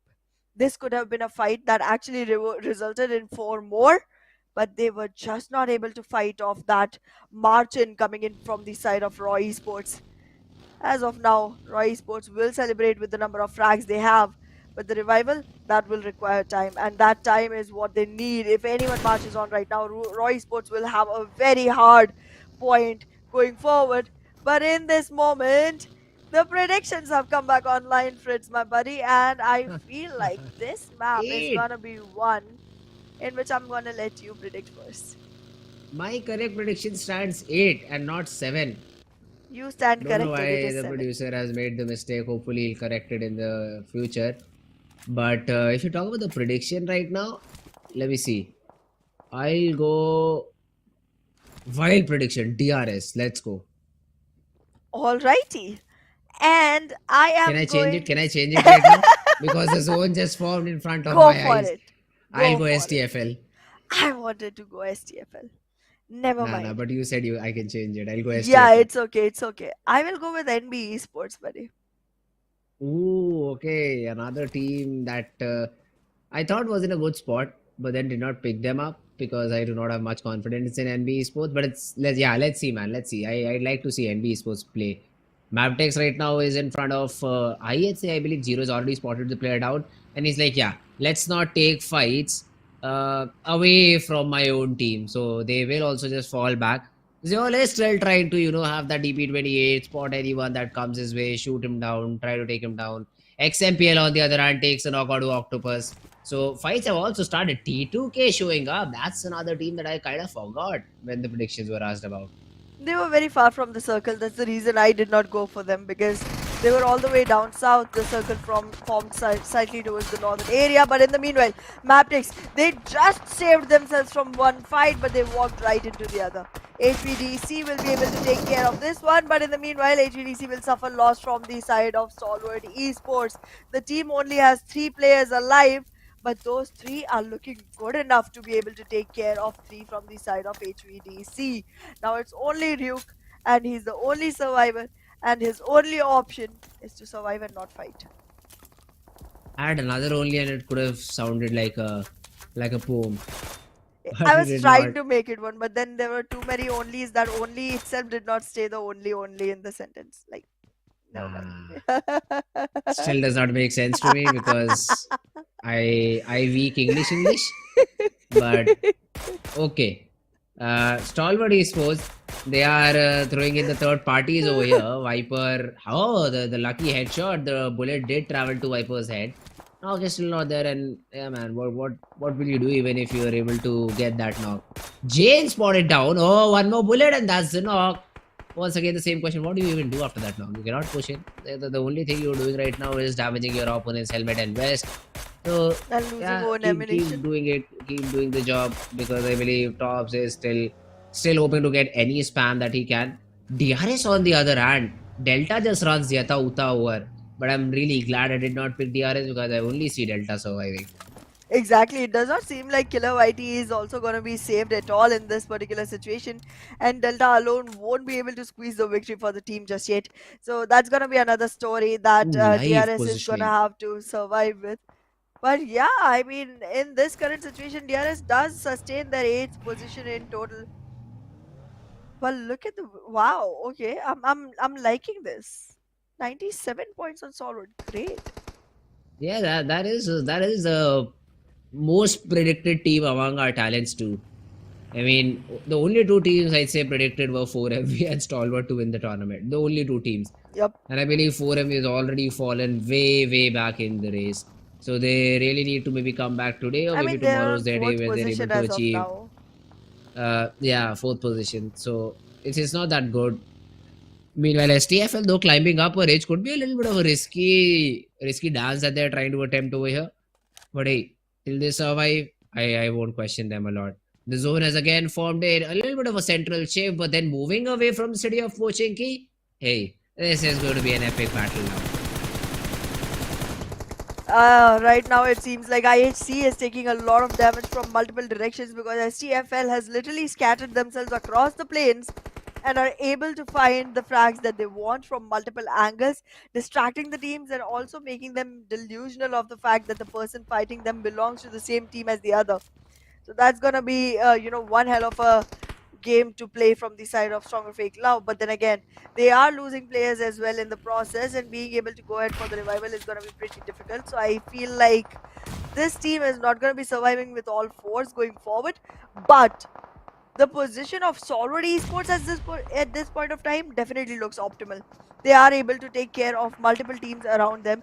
HVDC will be falling to the ground, and that's another one taken off.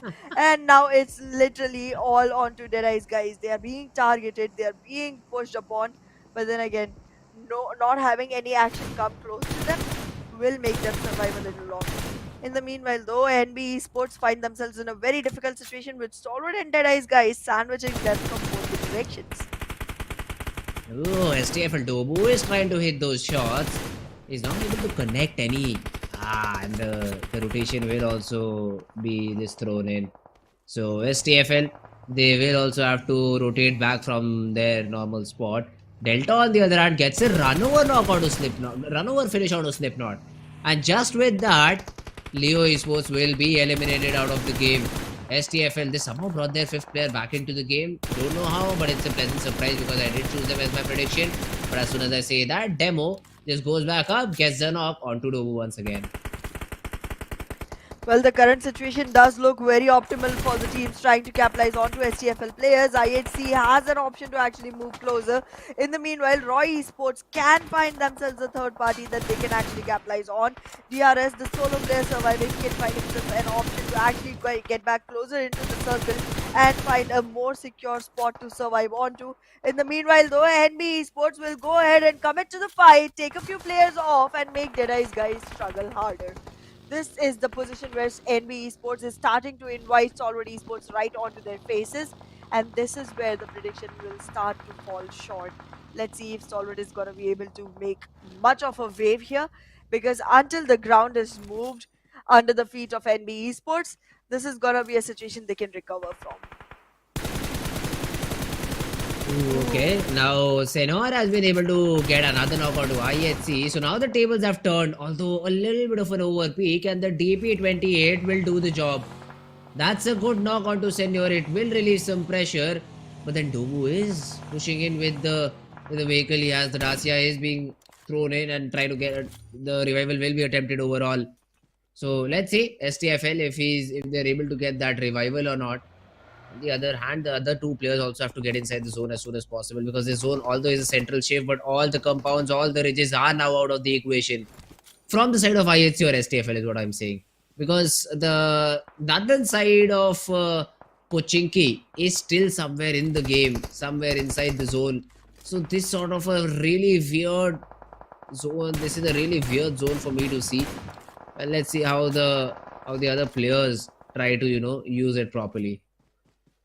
It's definitely looking difficult for the side of DRS, T2K and DEADEYES guys. Stalwart Esports only has 3, but then again a promise can be put on the team. Roy Esports also has only 4 frags to the name, but then again they too can find themselves in a better position. But wait a second, the fight right now is getting heated up. Stalwart Esports, Stronger Fake Love will start losing players one after the other, and IHC is trying to capitalize on the situation. The revival is coming. All four are fighting. But on the side of Stronger FAKELOVE, Dobu will not be able to find his way back into the game. IHC, will they march in? Will the nades come in? The shots are connecting. Wendy is down 2. Now it's back to 2 on the side of Stronger FAKELOVE. Make it 1. One single player trying to keep the flags back up. This is not looking good. Stronger FAKELOVE is buried deep into the graves. And IHC, they have the right exact opportunity to go ahead and march into this battle, but they won't, and Raw Esports will acquire the finish points. IHC, what are you doing? Closing in was the option at this point of time. There were 3 players knocked. What were you expecting? Third party, Zana, third party. In situations like these, you cannot push in. The final circles, you just cannot push in onto your opponent. Even if 3 of the players are down, because you will for surely get third party. Because look at this. STFL got 2 of their players eliminated by Raw from a team on the right hand side. So this is something they did not expect. But now they have to move inside the zone, which is not an easy job. Wendy is still trying his level best, and some different angle has been created over here. Wendy gets a second knock onto Zol. Now this will make things interesting because IHC is down on the ground, also getting third party from Raw Esports. Only 1 player survives now for IHC, and I believe he might just also go down because of this spam. Vehicle blast! IHC blasted out of the game. Stronger FAKELOVE also attracting attention, and Malik will be able to take care of one. Last one remains from the side of Stronger FAKELOVE, and that's gonna be the one solo survivor accompanying Delta into the game. In the meanwhile, NBeSports get themselves frags right onto Deadeye's guys. With all 4 players surviving, they will be able to find more and more numbers that can be added to their elimination list. Deadeye's guys do not have a way out. Nades after nades are being tossed into their compounds. Volleys have been set onto fire, and every single player is looking very difficult position to fight from. However, NBeSports get a couple of knocks onto their own players. This is going to be a fight that's going to be very, very disrewarding for the side of NBeSports. Slayer Sir has to be taken care of. He will come back into the fight. He is taking a nade. He is throwing it in, but then there will be survival that can be expected from the side of Mondo. However, Akash gets knocked too. The drop will come in. Mondo is fighting, but he won't for long. The last elimination, and NBeSports gets taken down as well. Deadeye's guys somehow survive, but now Stalwart Esports, they're not gonna let them live forever. Good days from DEADEYES guys, but they will do damage but not connect. Another one down. This is down to very little HP, but he'll still survive. IC on the other hand has been able to take down T2K. Another nade from Precious Sir. This time it nails Nirzed down in the grave, and because IC is very far away, there's no opportunity for Nirzed to get that revival. So Stalwart will also survive with just 1 player. DRS got all the way up to the 5th rank. So that is also good for DRS Gaming. But right now, DEADEYES guys is just pushing in, maybe trying to get that confirmation, the 9th confirmation onto the Stalwart guy. And Nirzed essentially will fall. Precious Sir and Slayer Sir are the ones doing the heavy lifting, but now have to move, 70 meters inside the zone. This is not going to be easy at all. This is definitely not going to be easy at all. Having to walk into the circle is going to be pretty devastating, and look at the amount of area that is already acquired by the players of Raw Esports. I mean, they look pretty promising as of now. Half the circle is under their control. The remaining half is with 2 players who are both the single survivors from their teams. DEADEYES guys still trying to make their way back in, are going to be using vehicles, will be giving up information, will be giving up position. And that's something Raw Esports can definitely capitalize on. Let's see how this turns around. As of now, it seems like things are not looking good for any of these teams except for Raw themselves. Yeah, the only thing that they have to consider is not losing players. That should be their main objective over here. Because if Raw lose players, then it could be a little bit of a sticky situation. IC is in between DEADEYES guys and Raw Esports. Might just get caught in the crossfire, maybe, IC. But DEADEYES guys, I think so they should take their sweet time approaching this battle. They know where the location is for all of these players. Should not be a problem for them to get those eliminations, considering they should have good number of throwables too. The zone once again forms, and DEADEYES guys are not inside it. Yeah, Precious Sir is. The other players aren't, and this is not a spot that you'd like all your 3 players to hang out in. So this is going to be a little tough for the remaining DEADEYES guys. And let's see how they want to counter it. Raw Esports, good area of the zone, and I believe STFL also are inside the zone. STFL definitely have found themselves a spot inside the zone, but it's a single player, so that's gonna be not easy. In the meanwhile, though, Raw Esports does have one player that's all the way outside that has to move back in, and DEADEYES guys in the meanwhile will find themselves a pathway into the circle. All three sustain and survive. Right now, it's getting more and more difficult for the player of Stalwart Esports. He's literally in the center of the circle and solo surviving. I see. This is a cold war that he has to get out of as quickly as possible. But it does not seem like he's gonna get the option to. Oh, let's see the pressure sir right now. He is inside the zone and again tossing smokes. They've just killed the pace of the game. They do not have any information, but Jiggle has made a play. He wants to be the person who just spoils the game for the guys of DEADEYES guys. Now the nade had been thrown in and a little bit of damage done onto Slayer sir, but it's not concerning at all. Another smoke being just prepped up and being just thrown in. They are ready with all the utility that they need. But if it all falls down to the final ninth zone, I'd say Stalwart Esports still will have a chance. Because he is the only guy who survives in the center of the zone. I feel like center of the zone will attract way too much attention, and that's not gonna be easy to survive. However, being the solo player, he might be able to stay hidden for a longer time, stay concealed for a longer time. But it's definitely gonna be one of the two teams, Raw Esports or DEADEYES guys, that actually win this game. Definitely heavily walking on to Raw Esports on that line, but in the meanwhile, DEADEYES guys will lose another player. Slayer will be slain, and now it's left on to Trixie and one more from the side of DEADEYES guys. The circle is gonna push in. Stronger FAKELOVE lose out. Raw Esports has another frag to the name. 9 already in hand, and they are looking at 2 more to come in. Raw Esports currently seems to be the team that gets a 21 or 22 pointer chicken for themselves. Oh, they're super close. They are super close at getting this chicken. Let's see if they're able to close out the game, Raw. It's a 3v3 for them. They do not know that one of the players of DEADEYES guys had already been taken care of, and now Stalwart is also there in the mix. So for them, it's a 3v3. This is the ninth zone, so no more zones available. It will be completely constricted in all of this action. IC was still surviving, not for long, because Trix just stands up and gets the frag, gets the job done. Now it's a 2v3. Trix is cooking up a nade. He needs it to connect.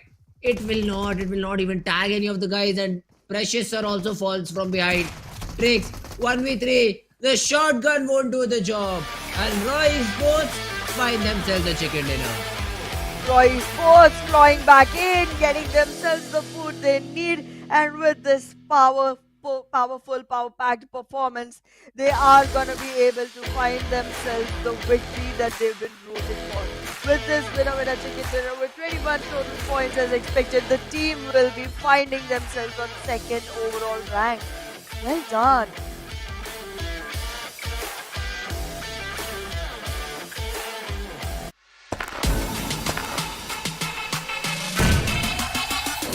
Make it clap.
Alright guys, welcome back after a short little break. Me and Ahana are back with PMPL SA 2023.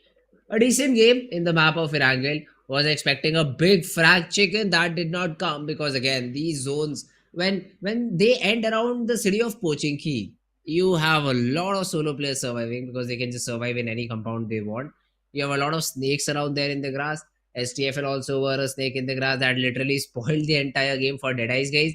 because I believe a 3v3 would have been far more beneficial for DEADEYES guys than what they had currently. So a little bit of an unfortunate thing, a little bit of an unfortunate ending for DEADEYES guys. They wanted the first spot, had to end on the second one instead. The number of frags will also be a little bit of a concern for both these teams. But hey, good job done by Raw Esports. But because this game has put them into the second spot. Exactly, they have found themselves in a much better position. 21 points for one single game. That's looking good Yeah. enough to go into the finals with. Because again, when it comes down to the finals, getting yourself 27, 29 points is very difficult Mhm. because all teams are trying to go ahead and collect those eliminations for themselves. Yes. But yeah, I'm still hoping for someone to break the record, okay? Like, I do want someone to go ahead and get more than 29 point chicken. Oh, all right, all right. Well, let's see if that happens or not in the near future, because 29 frag chicken is a little bit 29 point chicken. 30 pointer game, I'd say, is a little bit difficult. 20 frag chicken is what you want for that. So, a little bit difficult. Really limited number of teams can achieve this this big number in this sort of a lobby. But yeah, Wendy is going to be the MVP for the game. If you talk about the top players, Wendy is still up on top with 5, followed by Precious Sir, who also had 5, and Slayer Sir had 4. So DEADEYES guys at least had 10 frags in the entire game. Raw, how many did you guys have? 9 between Praveen and Male. What about the rest of the players? I'd say both of these teams then had a really good game. I think Raw had in total 11 frags to the name. So it's 2 frags bad. distributed between the rest of the two. Yeah, 21 point game for Raw Esports, 10 point game for DEADEYES guys, with 16 in total added to their, overall. But yeah, there are 4 teams with double digit points. That's good. This shows the game has been close. So it's not a one-sided domination from either of these teams, which is a good side. Lobby being competitive is always a good side. But let's have a look at which teams were not able to perform in the most optimal way. For MV, of course, this team does not have the best possible start to a grand finals. Has been the case for a very long period of time. But VO and Illuminate with just 2, NB with just 2, Seal 2, King of Spades 1, Mabetex and SKYLIGHTZ Gaming. It's like they did not even play the game. Yeah, SKYLIGHTZ Gaming is going on getting eliminated way too quickly into the game these days, and that's not looking good for the team. But if you take a look at the overall, 105 points for Stalwart Esports. They've already hit the century for themselves. They walked in with 77 to begin with. Raw Esports with 98, closing in onto the same exact spot.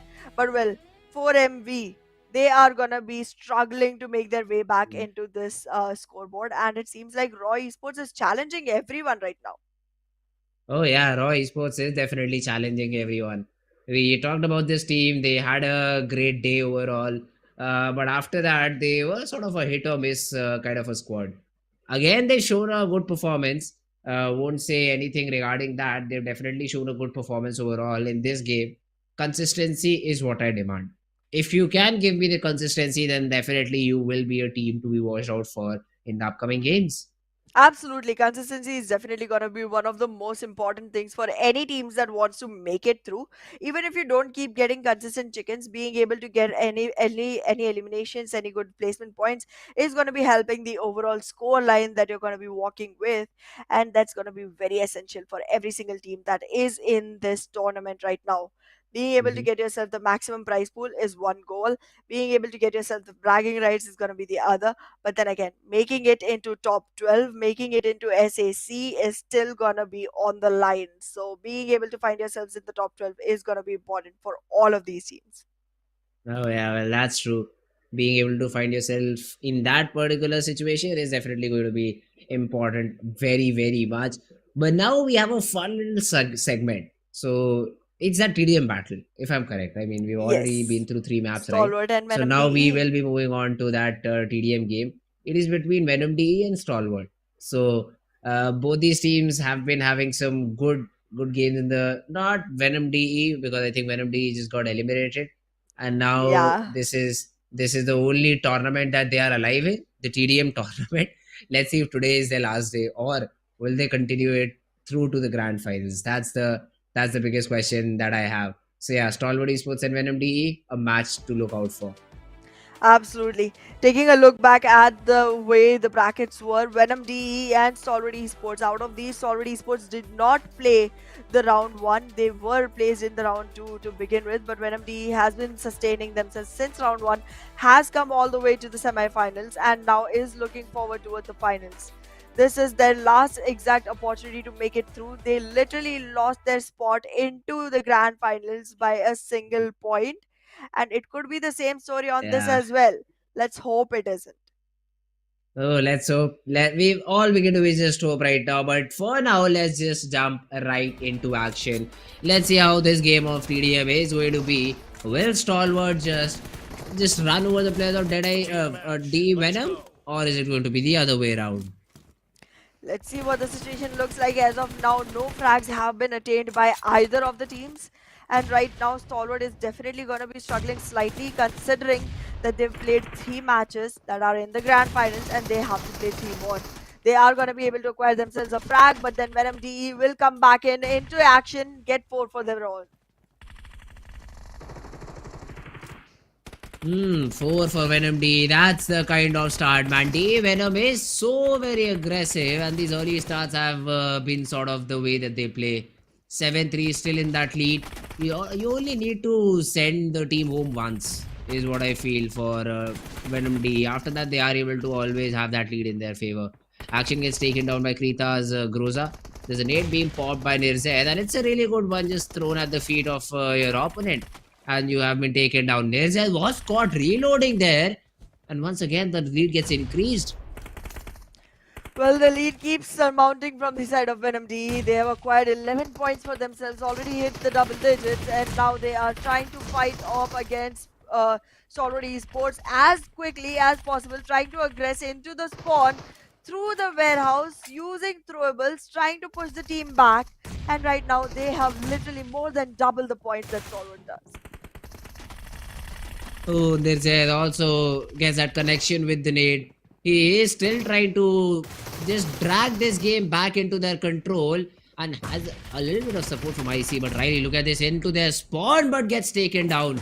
The trades have essentially happened, but Venom DE, this lead of 7 points somehow needs to be contained by the players of Team Stalwart.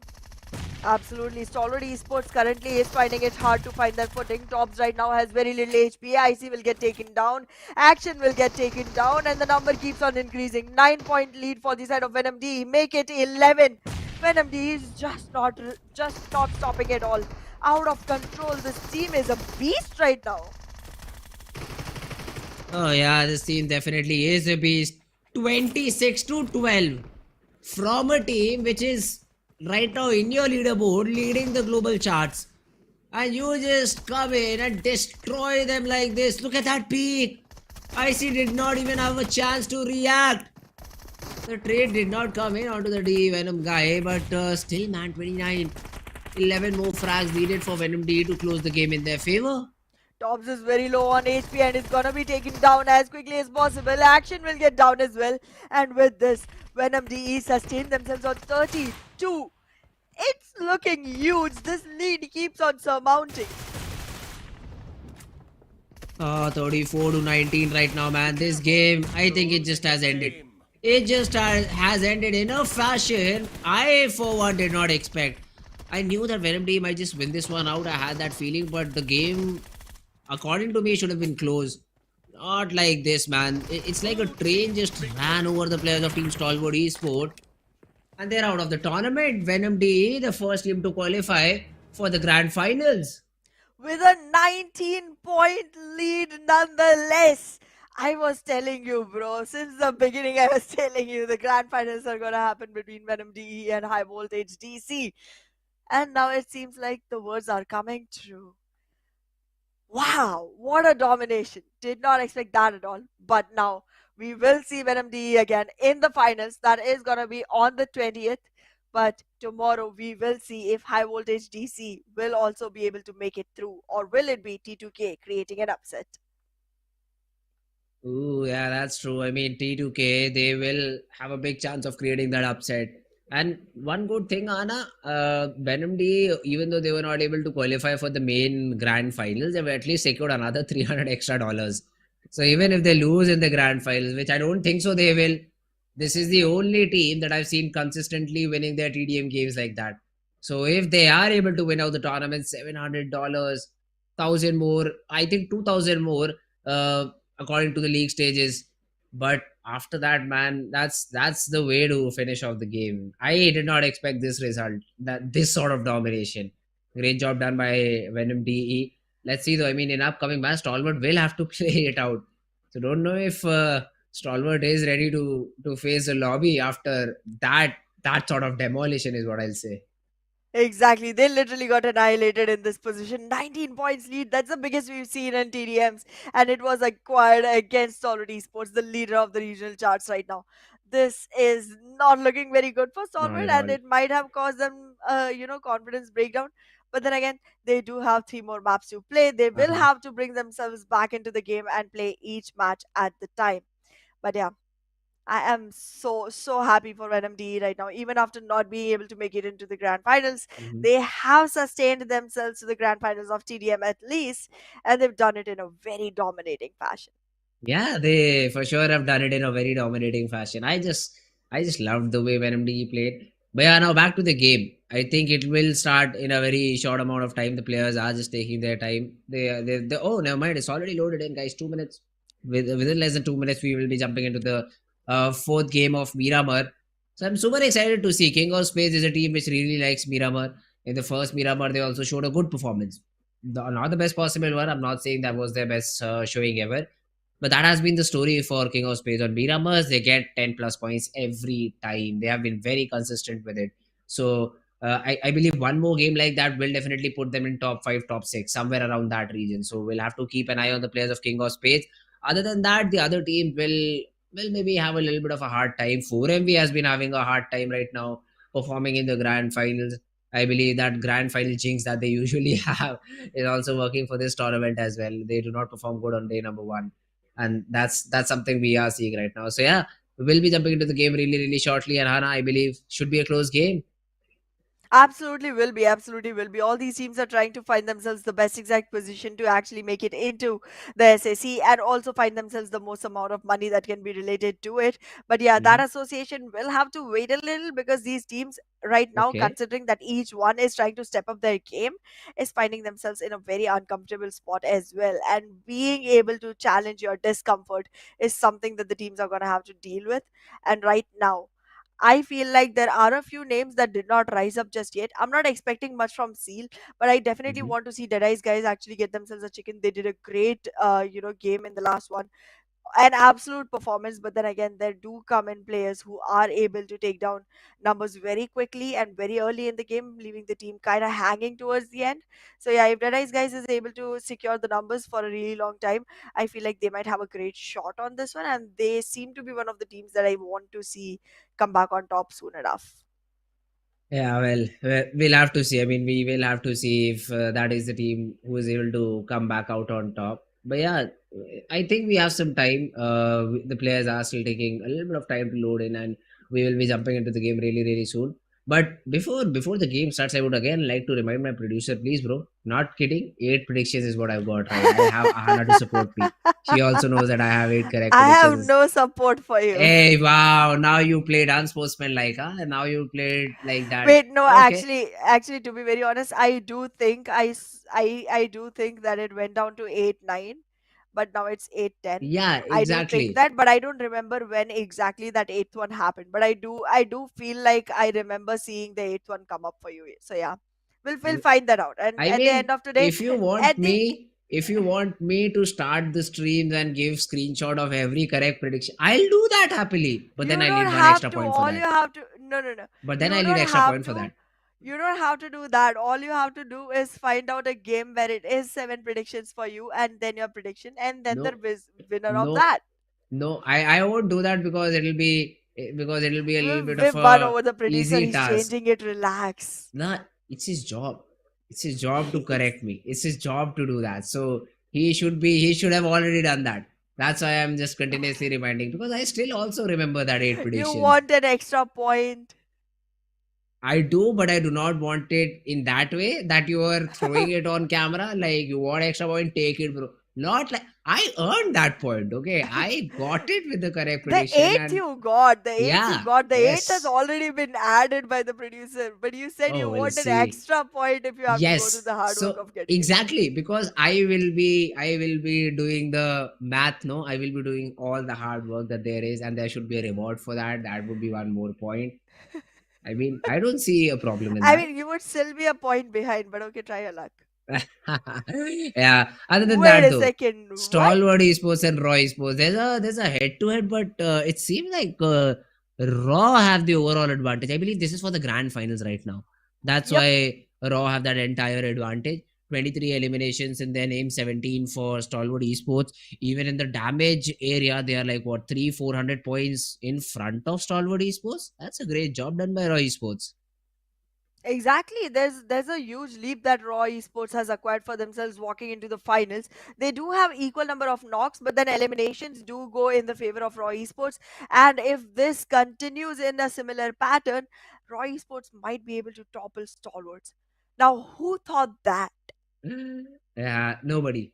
Not at least me. So that's definitely going to be a thing to watch out for. But yeah, man, the game is something not predictable. That's what I'll say. That is true. But it'll be too short to judge. I feel after day number two, third game, after that we can judge the teams on their performance. We have to give them this, I'd say this full day to make mistakes, do whatever you want.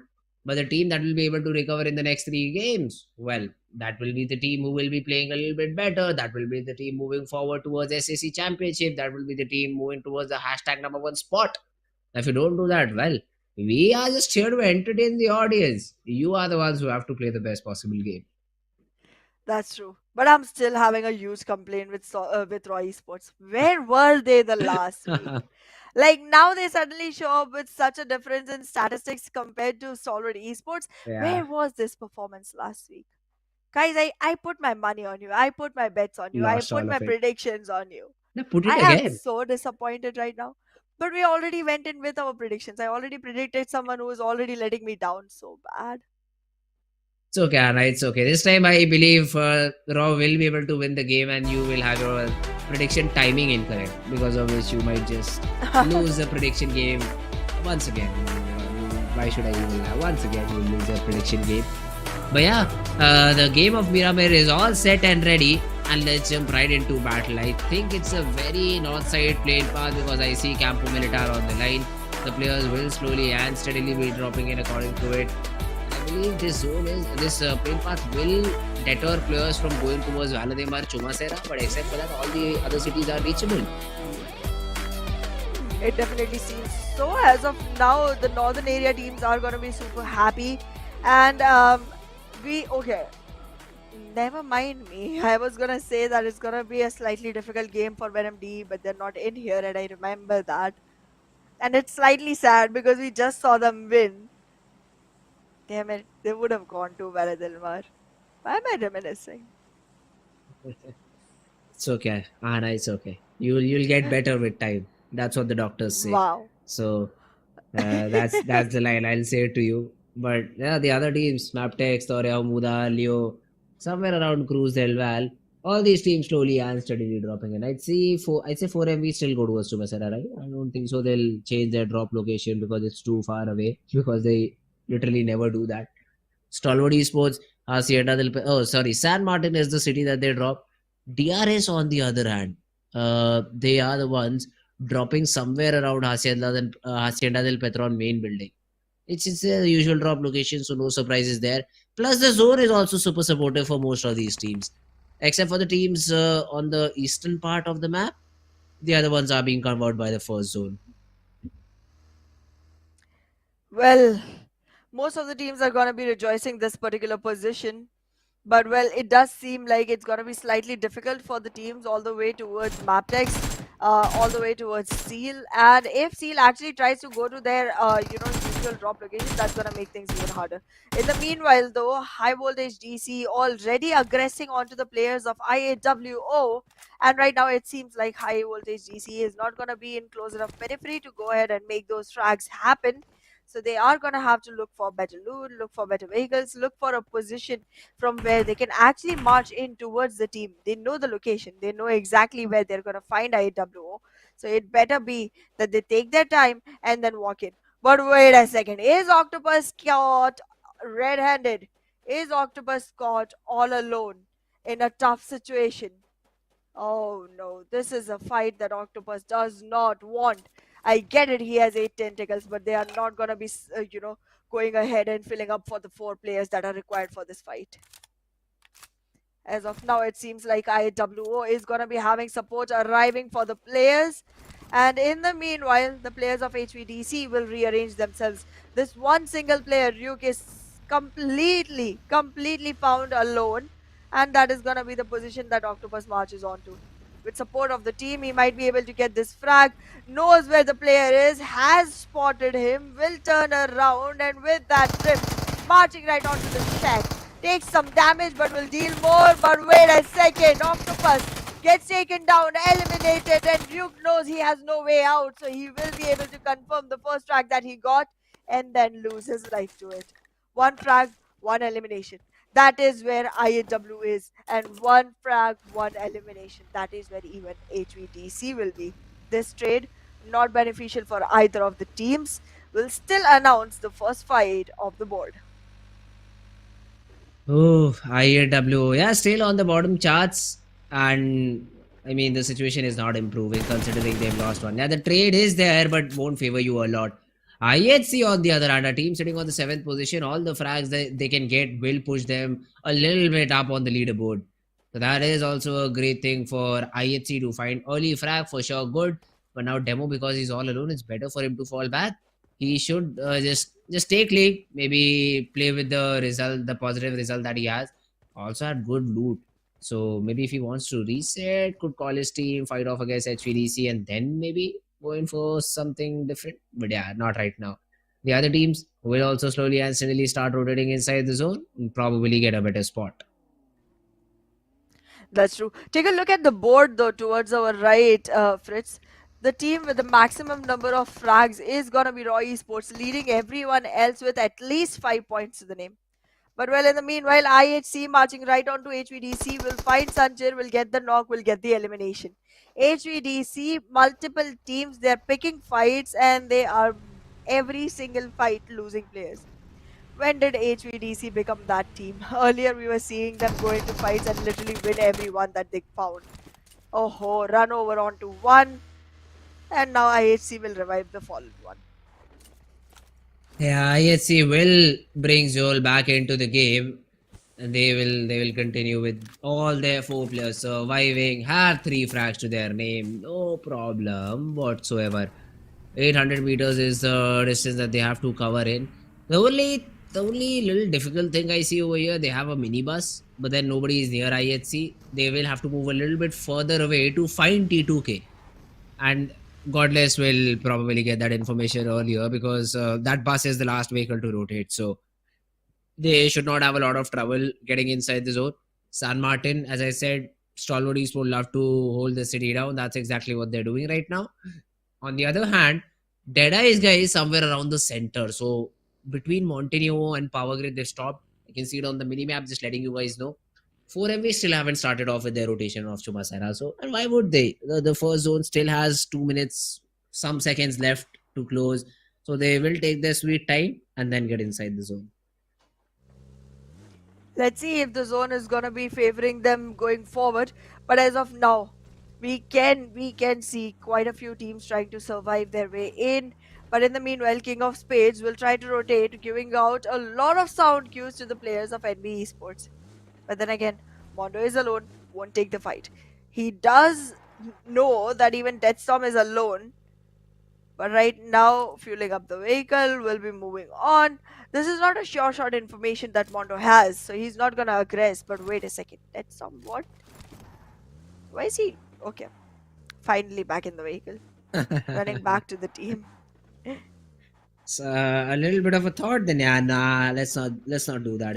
That's what happened through his mind. I think. Oh no, wrong fight. Yeah, this is a little bit difficult for NBeSports to escape from because Sekujin will be a sitting duck. Oh, but there's a ridge. Never mind, I did not see that ridge, and he will be using Mondo it. will come And now in. Deathstorm is in a death pit because he cannot get the information onto Mondo early on, and Mondo will easily be able to get that knock onto Deathstorm. None of the players of King of Spades seem interested in this revival. And I thought NB would lose a player. It's the other way around. King of Spades lose the player early on. Exactly, and now the King of Spades vehicle that was right here that just got refueled and replenished can be used by Fistboy to actually relocate himself, because right now the rest of the team is not interested in this fight. NBeSports players are very far apart, and for Fistboy the best option would be to go ahead and reconcile with the remaining team. However, from a longer distance, NBeSports is trying to attract attention from the side of King of Spades, and in this position it seems like Fistboy will be able to find frags that King of Spades is not expecting from the angle. This is difficult. They walk out of the compound, they're taken. They try to run away using vehicles, they are taken. NB Esports has literally imprinted their names onto every single frag that comes in from the side of King of Spades. Yeah, King of Spades. They are in trouble right now. The zone is already closed and it has gone south. Now I already see 4 MV inside the zone. NB Esports also have a really good powerful position. And majority of these fights will happen on the northern part of the map. 4 MV for the very first time could enjoy a chicken dinner this time around. Let's see if they do. Let's see if they do. They have no fights coming their way.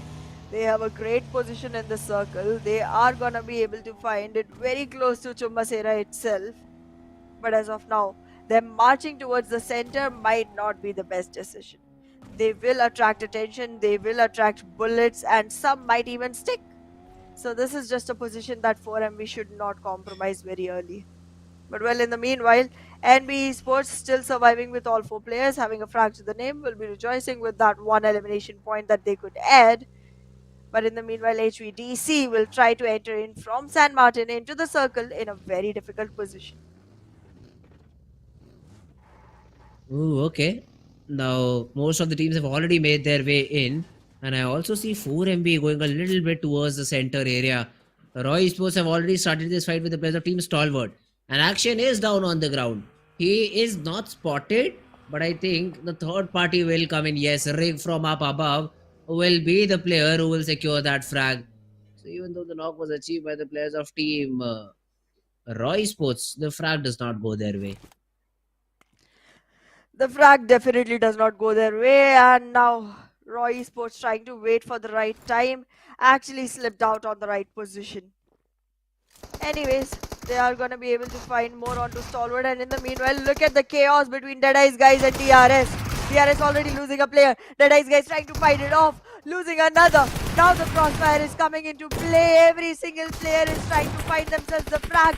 Trickster will try to go back into the compound, confirm the frag, walk back out, try to take the other fight. This is low HP onto Gyante that can be capitalized upon, but Trickster has a revival to go for. He goes in, picks up the fallen player. There's another one trying to keep a watch out, trying to make sure that any movement is detected. Precious Sir from that hidden position will be able to figure out that Gyante is ready with the throwables. The throwables will make sure that Trickster has to leave the position, walk right out, revive himself before going for the revival onto Slayer. Right now, Deadeye's guys with one lost player are already looking lost in this fight. Gyante is in a very concealed position. Will be able to go ahead with the revival. Rules will be back in fight soon enough. He's back on feet already, and with the healing done, with the throwables ready, they are going to be able to participate again. But Shifu Sir with that flank loses the battle, loses his life, gets completely eliminated. Deadeye's guys with another player down on the ground, deep in the burial. But now 2 players from the side of DRS. Will that be enough to take care of Deadeye's guys? Because the revival has happened. All 3 are back on feet, back into the fight. Trickster trying to attempt what exactly was attempted by Shifu just a second ago. And now he's trying to find his way into the flank. Gets thrown back because the throwable has already been used. And now DRS is ready for the fight. There's a stalemate situation. Both the teams holding back. But right now, this is gonna be one in which numbers advantage can actually put Deadeye's guys on the winning side of it. Yeah, Deadeye's guys could really benefit from the numbers advantage. Let's see though. I mean, still a long way to go. Still a lot of fights to fight between. And for now, they still haven't cleared out the remaining players. So that's what they're doing right now. Meanwhile, it's prediction time, Anna. Who do you think is going to get the chicken? This time I'll ask you first. This is difficult. I'm focused on the fight, but well, okay. 4MV.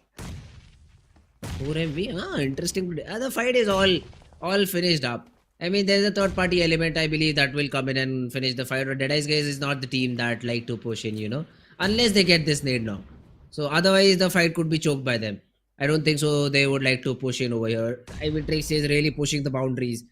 This could led to him being taken down because of a third party, but the nades have to be thrown in one after the other. Rules has been tagged up a little bit.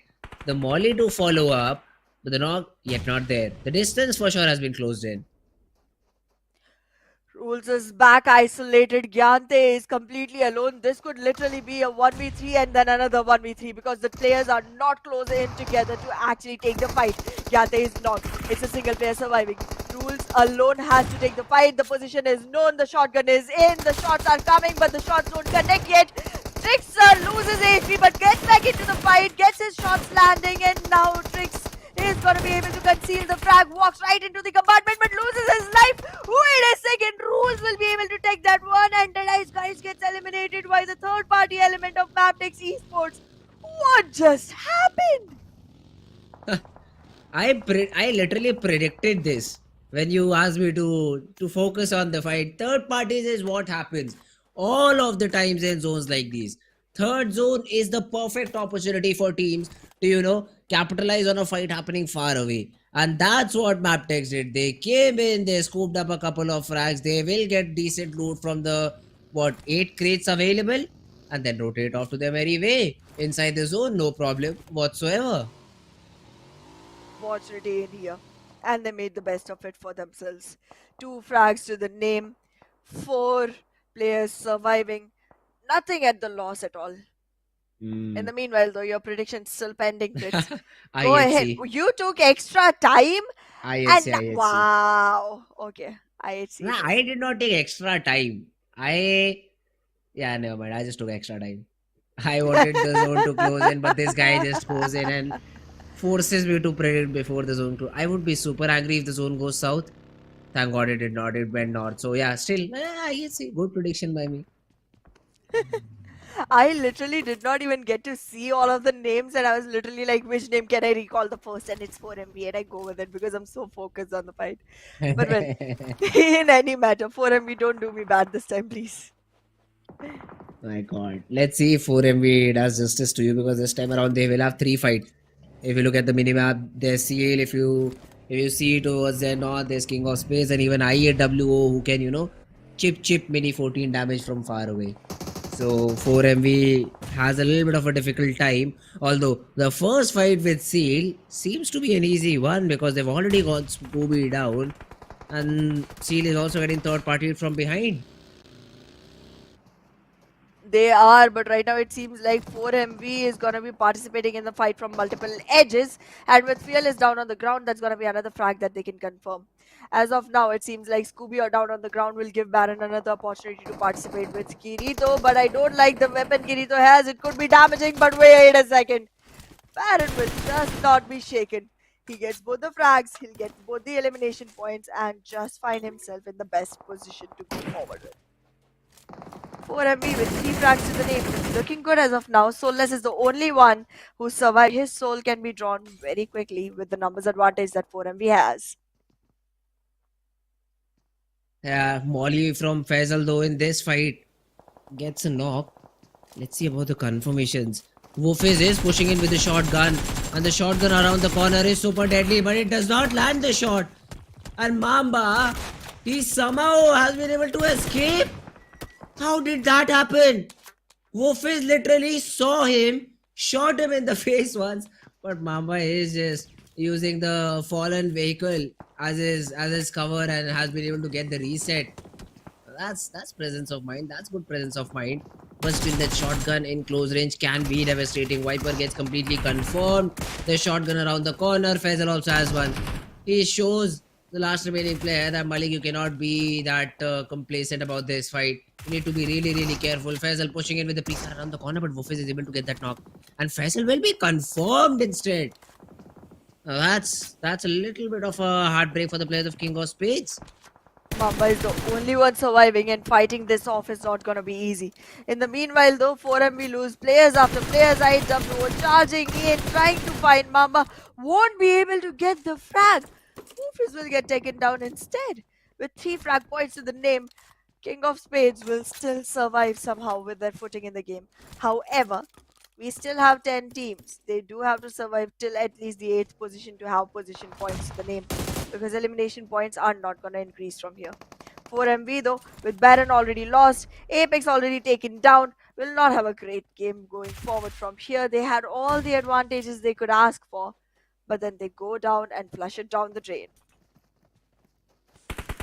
Yeah, now 4MV, two of the players have been taken down, but does this stop them from fighting? Nah, not happening. They get one knock with the weapon, one with the nade, and suddenly a powerful Raw Esport now only has one player who also falls to the nade. A 2v4 attempted, a 2v4 won by 4MV. Well, the circle is still gonna shift very away from them. They're gonna have to find themselves a way inside. However, it's not gonna be very difficult because the only player in their way is gonna be the Mamba, the only player of King of Spades. Because King of Spades, after losing everyone they had, is surviving on one single lifeline that they got. In the meanwhile, though, IHC taking damage from SKYLIGHTZ Gaming, constantly losing players one after the other, and T2K already attracting attention from stronger FAKELOVE. A team that suddenly started to show up, then suddenly disappeared, then suddenly came back in. A team that is a huge hit and miss. Yeah, that's for sure. That's for sure. Although on the other side, there's a lot of fights going on. SKYLIGHTZ, in the meanwhile, have a good position. Mafia Ninja with a good nade too on Godless, and Alex does not have a lot of HP to survive with. He will pop that first aid in time. The nade still connects onto Alex. A lot of damage dealt. The knock is still not there. Not for long, because the follow-up nade from Mafia Ninja will get that confirmation and the knock onto Alex. So IHC also survive with only Zol now. IHC in this particular situation will be now taken down because of the march in from the side of SKYLIGHTZ Gaming. A knock did come in, but the revivals will happen, and SKYLIGHTZ Gaming for once will survive with all 4 players and have frags to the name. Did I speak too soon? Mabetex just going on and acquiring the position they could find, and in the meanwhile T2K taking care of stronger FAKELOVE one after the other. All 4 players are dealt with, and T2K has their 3 still on the ground.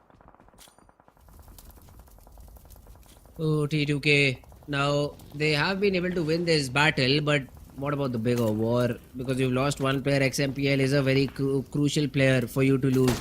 SKYLIGHTZ on the other hand, as you said, I think you spoke a little bit too early because 2 of the players are knocked out and I still cannot see the revival.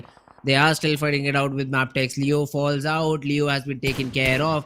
But Dog from far away on the other hand has been able to take down Mamba. Desert. This guy, he is just confirming those knocked players. And yes, SKYLIGHTZ get 1 player back up. But will that be enough? Well, we'll have to wait and watch. Let's see who is gonna be the one that got taken down from the side of SKYLIGHTZ Gaming. Because as of now, it seems like SKYLIGHTZ Gaming, with only 3 having 6 frags to the name, might still be able to secure themselves something, might still be able to stir the game a little. But 4MB, look at the number of frags this team has. 9 frags to the name, but only 2 players surviving. Even after an impactful game, they are not looking like they're gonna be able to squeeze another chicken for themselves. The circle is still a couple of meters away. They still have to walk in, and on the inside, NBeSports is waiting for the welcome. T2K, however, they can make things difficult for NBeSports by charging in, but I don't think they will. Yeah, NBeSports can definitely be a team to be reckoned with right now because they have that good compound still inside the circle, and there are only 3 compounds, all of them being occupied and one of them not inside the zone. T2K had one of the compounds, and now because it is outside, you will have to rotate in Leo and NB. two very strong teams, but SKYLIGHTZ, if they somehow are able to tackle either one of them, it could be a great game for SKYLIGHTZ as well. Could be, could be. Let's see if SKYLIGHTZ is gonna be able to squeeze this victory out. But as of now, it seems like Leo will still have a great position and not much impact into the game as they usually do. But let's see. Let's see if that survival is gonna Mhm. result into the last man standing. Because right now, NBeSports seems to be the better team currently. Yeah, NBeSports, not better team, but I'd say better position team, because there's a lot many teams that have already gotten the good number of frags that a team that should win a chicken have. Now, Akash, free frags, by the way, he somehow misses the shot and it gets capitalized upon by the player of 4MV. Yatauta gets that knockout to Mr. Boro. SKYLIGHTZ, lack of information has led to two of their players being completely eliminated from the game. Now, Mafia Ninja, I think, is the only one surviving. Let's see for how long can SKYLIGHTZ continue in the game. Sekujin, though, he is also trying to throw in some shots onto East. 4MV, they've tossed a few smokes, just waiting and hoping for survival. And the reason for their individual areas, I believe, is to avoid nades. They're expecting a team nearby in those ridges. But the thing is, there's literally no one. Everyone is just on the northern side. So a little less on information 4MV. But let's see if they're able to make the most out of the less information that they have. Well, with that little information, it's gonna be hard for 4MV to actually take fights. They are going to rotate, reconcile, and then probably move forward after deciding on what exactly to do, on how exactly to execute going further. Because NB Esports has their sights set, and 4MV, if they fall in the crosshair, they will have nowhere to go but out of the lobby. As of now, SKYLIGHTZ Gaming lose another player, lose the life, lose the spot. It's Yeah. top 5 teams surviving. The numbers on T2K look good. The numbers on Leo look good. The numbers of NB Esports are impressive. But still, neither of the teams look as good in frags department as 4MV does. The only problem for them is the zone. So if the zone does not go in their favor, they're eliminated, because it's a complete open ground. Luck, I don't think so, will help you a lot, and I believe they are not inside the zone. So the game for 4MV is also done for. This is going to be a big fight between these two teams, Leo Esports and Team NB Esports. Now, Leo have to make sure that they do not lose their players, because NB Esports will come in from behind, try to get inside the zone as quickly as possible. That is something, first of all, you will need to deny. And after that, fight against NB Esports has to be pre-calculated. Because as soon as NB Esports hears a few shots, if they see a knock coming in, they would love to third party. But in the meanwhile, I think T2K is also helping a little bit in terms of taking down the Mabetex players. 4MV has said they won't be able to continue the game because of the position that they had, and a joint effort from Leo and NB Esports will eliminate them out of the server. Top 4 teams survive, and right now the numbers on Leo look impressive. They are going to be able to squeeze themselves all they want. They keep on capitalizing their frags as well. They have 4 to the name already. And now, Leo is trying to move in on to the players. The monster truck will come in. The position will be, super beneficial for Leo. They literally have a vehicle that is so hard to destroy that Leo can actually scope out the whole area and still go back into safety and shelter. However, Rig will be lost in the process. T2K will Yeah, have their he's done. numbers dropped, and after that, it will be just NB Esports and Leo in a duel of 4v4. Why are you trying to separate your players and fight? No, NB Esports, no. One fight at a time. Yeah, that should be how the game gets played out. But yeah, Rick, he is attempting to use the smoke wall to his advantage and crawl inside the zone, but spotted down shot upon. Love is running back towards him. Does he get? Nah, no. I thought if he's able to hit that revive button as quickly as possible, there could be a chance, but that's not the case. And now NB Esports is also tossing a few nades left and right onto the players of Team T2K. Not in the right direction, but it's only Jane and Love. The bigger problem are the players of Team Leo, and this 8th zone will definitely make things a little bit more interesting. Let's see which team has the zone. Again, a shift. Now, NB had a split of 2-2 across this road, so the remaining two players will also be able to move inside the zone. But does Leo know that NB Esports is so very close to them? Because I see Yeta Uta, and as soon as he stands up, he just will be free frag for Mondo. Well, in this situation, constantly T2K is gonna be losing players. But NB Esports and Leo, they have a fight to their hands. And look at Mondo trying to crawl in slowly and steadily onto the players of Leo. I don't think it's gonna be a very beneficial fight. The scatter between the players of NB Esports seems scary. And if any knocks happen, the revival cannot be thought of. Leo will find themselves in a much better position as of now, and much better chances of actually acquiring this chicken. But in the meanwhile, though, T2K, Love, and Jane, these two players have to find a way to survive as long as possible without losing any more. Slipknot will be able to take one more down, and with Jane knocked onto the ground, this is Oh, going to be a difficult fight. The nades are coming in, but the shots will be good. Leo, will they be able to capture the frags? Leo, will they be able to find that last one onto T2K? Leo, will they be able to get the frag? They yeah, there we do. have it. Yes, they do.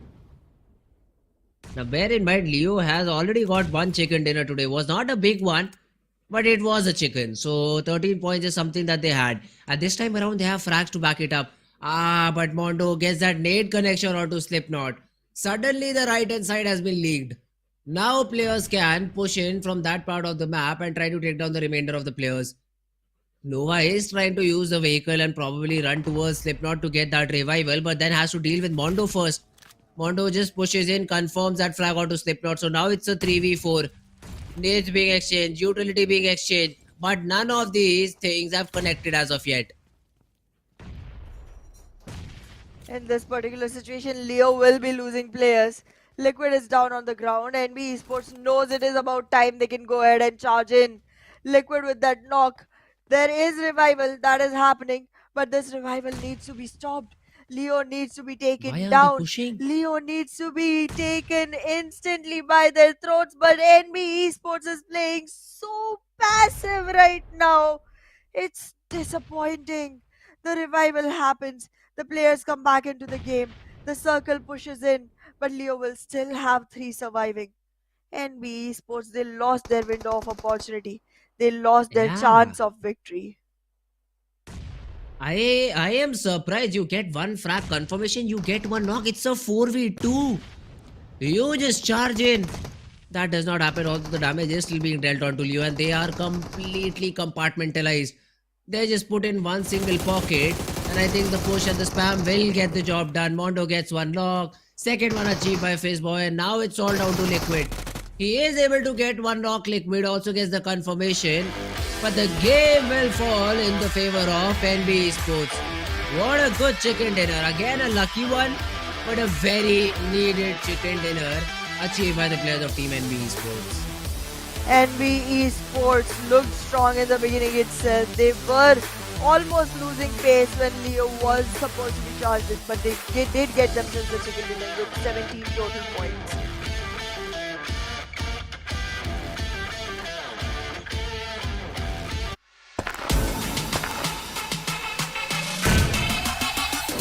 Make it clap.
Alright guys, welcome back after a short little break. What a great game on Miramar.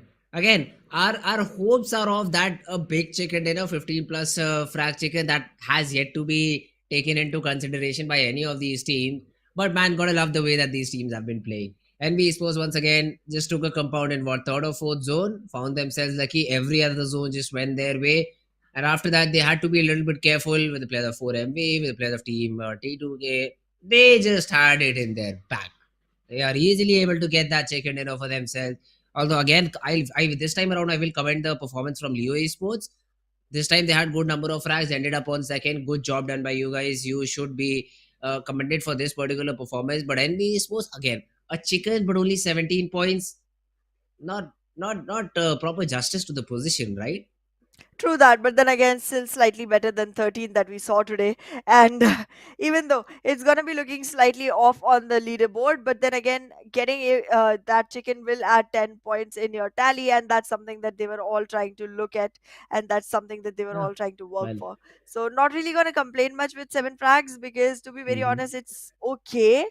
But then, yeah, Oh, all right. it's definitely not the best because I do want to see more than 10 frags coming in from the teams that actually get themselves the chickens. But MVP will be from 4MV. Doc with 5 eliminations and 643 damage. Yeah. Now that is a great performance from Doc. For a very long period of time, only two players were surviving. So I think that's the reason Doc has been able to rank such high up. So that's a good thing. Although for 4MV, and we also have East there. Now it reminds me that we also have another race going on for the MVP, Hana. Yep, That race is for sure becoming interesting because SKYLIGHTZ has a representative, but it's not no fear. that's true. Right now, it seems like Tops and East might be able to actually contest it off among themselves. But yeah, if you talk about the match, 17 points for NB Esports, but 13 for 4MV. Hmm, well done. Yeah, I did not see that coming. I thought 4MV had good elimination points, but I did not know they had 10. They did. I That's a really remarked good when they number. had 9. Well, then I was not listening to you. That's my bad. Wow. Well, Okay. yeah, no, I apologize. I apologize. My bad. But on the other side, we have Raw Esports. We have V on Illuminate. We have DRS with all three. This does not even matter at this point We of time also have because stalwarts these though. are. Yes, but Stalwart is on top. They can afford blunders like these. They have that. They have that cushion. Look at that, 105 with a 0 point game. So they can afford. Now that's where the advantage of the bonus point comes in, Anna. You True. perform consistently throughout the tournament. You're rewarded for that. Roy Sports is still in the close vicinity, is just a 4 point lead. T2K is in the close vicinity, is just 6 point lead. But then again, you'll have one of the stalwart games where they're in top three, followed by a game with a chicken. So they will again skyrocket away with the lead that they have. That's just typical stalwart behavior. So looking forward to the upcoming games. But the other teams, yes, 4MV with a good game, 89 points on the fourth spot, looking solid. Let's see if they're able to show some good performance in the upcoming two games. But the other teams, yes, right now this battle is going on to qualify for the SAC, which I believe has a qualification mark of top 12 teams. Yep. So King of Spades is going to be a team to look out for because HVDC is still fighting it out. DEADEYES STFL, we own Oh, wait a second. DEADEYES guy is on 14th with 14 points. I think there's a little bit of a error over there, I believe. It will be fixed out very, very soon. That means all of the teams, you Illuminate also have 46 points. That means all of these teams are in a really good spot. That's true. The teams are definitely looking like they can actually fight it off to be in the top 12. And that's what we want. We want teams to be in a position where they can create their comeback from. Because again, the more options there are, the more opportunities there are, the more chaotic the match becomes. And that's where the fun is. But well, we are going to be walking into the land of greenery. Sanhok is the match that we're looking at right now. And after that, your favorite, Erangel. Best map, save for the last. That's what I'll say. That's why Erangel is the last game of the day. But yes, Sanhok, decent map. A map for lucky teams. That's the only statement I'd say. A And for map my for lucky teams. predictions. Yeah, as just exactly as your predictions, man. Don't know how, but you get super lucky. Weird teams, weird positions, good chicken dinners. So no complaints there from my side. But yeah, man, let's see how the next game of Sanhok begins. How all of these teams are going to play it out. Really looking forward to teams like Stalwart Esports and STFL who play aggressive in their early games because they then convert it into frags, which throw them a little bit on top in terms of the overall standing. So yeah, these two teams are going to be the ones that I look out for, especially STFL, because I said it, 7-8 points is what they used to get in Sanhok, and that's a decent average if you're a team who wants to be in the middle charts. And they again got 7 points just on the basis of elimination. So zero position in terms of getting the frags. So STFL is going to be a team to look out for. Hopefully the zones supports them this time around and we see a great game from their side. But it's all just predictions, it's all just rules. The main game is about to get started because I see all the players loaded, packed up, and ready to jump into the game. Exactly, and currently it does seem like Sanhok is gonna be one fun ride that we are all Yep. prepared for. This is gonna be one in which I have already imagined all the scenarios that can go on, but then again, I Okay. know that it is not going to work out because this match is completely unpredictable. I was thinking of T2K. I was trying to recollect the Hmm. times that this team was actually able to get themselves in a good position in this map. There were multiple when they went for late rotations all the way from the Hmm. east going into the western circles, but then it hardly turned out to be a victory. So I guess that name is not going to be one that I pick. Ooh, all right, all right. Well, we'll have to take a few other names though for that in that case. And also a small little update, guys. Our producer somehow did some detective work and found my only correct predictions are 7 and not 8. I'm still not satisfied, and I'll go and check it for myself. But if I get all the 8 predictions correct, I'll show it to him and demand an extra point because I will do all the hard work, to get my prediction proven as the correct one. But yeah, I think then it's just 7. He usually is not wrong. So he also predicted NBeSports in the previous game. So I don't think so. He's always wrong. So I believe I will have to change in that particular matter. But yeah, well, I'm excited for the Sanhok game because that's a map where I will get that opportunity to make my prediction correct. I will get that opportunity to Yeah, make that yeah, number yeah, 8, definitely. and maybe Ahana gets 11. Highly unlikely, guys, only 1% of a chance. But then it gets converted to 70% considering it's all luck based map and only 30% skill. Whereas I like to put my money on the skill rather Yeah, than there were luck. so many more maps Has of not Erangel and has Miramar not been compared to working. Sanhok, and you still failed. So See, let's not talk about that's you and skills. that's where no, it's still me and skill. That's where I blame the teams to throw action all alone. I still remember one game I predicted, Oh, goodness. which was a team. I believe it was NBeSports. Had four. It was a 4v2v 1v1, and somehow NBeSports is all four player fell to or four different players. And this is how white I got in real life, not just right now. In real life, I'm like, bro, I just had a correct prediction. Nah, man, I have to do that again now. And those are the moments which I cannot wrap my head around. So I just want this to end. I just want all these players to play the best possible game, play the best perfect game, and just go according to the textbook, which for some reason has not been happening. Well, that's because we weren't taught this textbook in school, and school is what everyone was focused on. But well, yeah, My God, thank God. Yeah, now you're he is. back. Yeah. Hello I guys, was welcome back liking to you. I was PMPL liking SA you in the other 2023. phase, though. Oh, okay, okay. Well, it's fine, Hana, because I think I look good every time, maybe a little bit light in darker situations. I'm just a great guy, I'm just a great guy. Sure. Uh, I but yeah. completely agree. I so agree on that one, Fritz. Oh, you beautiful man! You should get like what? uh, What is the Thank you, competition thank for you. men? Like Don't know. Mr. Universe or something? You should get that, We bro. all look good. That's why we don't have to compete between ourselves. So that's why we do not have something like Hmm. that for guys. Or maybe But you all look it's so all bad that there's no it's competition that can actually happen. it's perspective. Half glass empty, half glass full. It's perspective, Anna. It's your perspective, it's my perspective. Two different perspectives.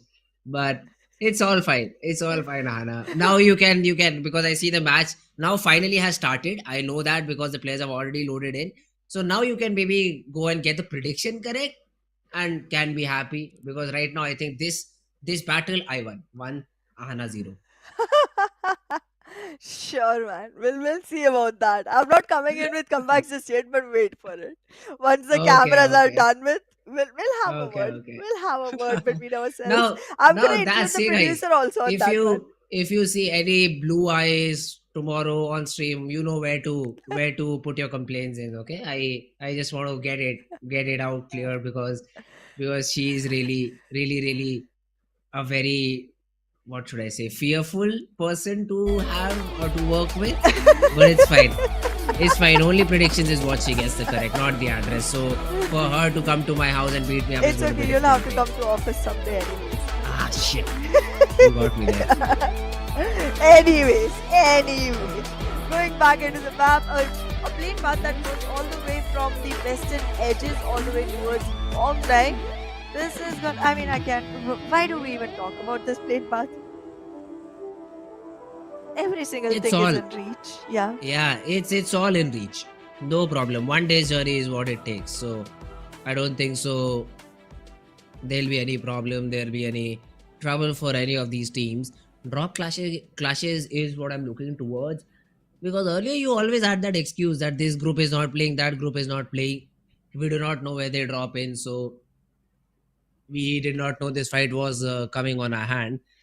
But now it's all 16 of you playing every time, so you better be ready for maybe an early battle or something like that, or maybe just get eliminated, go down in the server. That's one of the two options you have.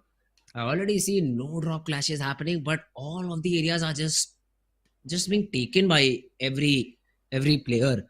Look at how uniformly they're spread across the map, Ahana. Looks beautiful. Yeah, exactly. It's colors all across. Nothing is overlapping. Everyone is in a very isolated region.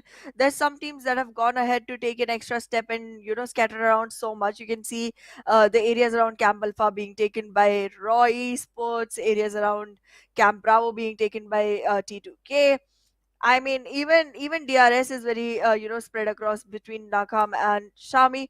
But wait a second. Look at the circle. Haven't we seen this before today? Uh, yeah. I mean, would definitely. I want my protector and you, because I don't know how to use one. But I believe it's literally the exact same circle. Yeah, it is. It is the literal I exact mean, same circle. Oh goodness. Echo Boy, do we have that confirmation that this is the live game and not a recording of the previous one? Because I think it's a recording. Even Man, the players how are on the same exact spots. exactly? No Yeah. early fight, nothing of this sort happened. I mean, sorry, exactly all of this happened in the previous. Let's see if Leo again get that chicken with just 3 frags. That should be their target now. Just get 3 frags and get the chicken once again, or maybe just as soon as they are done with their loot, just hold the spot or hold the compound that they previously had to help them get the chicken. That's what I'll urge them to do. But yeah, Stalwart Esports, they are towards that boot camp area. Have already started off with their rotation. They want to just run towards that Camp Alpha Island as soon as possible, because they know this zone is not coming back to the main island. So that's their early gamble that they're taking. Well, swimming across is going to be the mode of transportation for the players of Stalwart Esports. And well, with this dive deep, they might be able to find themselves some frags once they acquire the higher ridges for themselves. But then again, there is protection coming in. They are going one after the other just to make sure that there's a clearance on the land that they enter into. And that clearance has to be acquired as quickly as possible.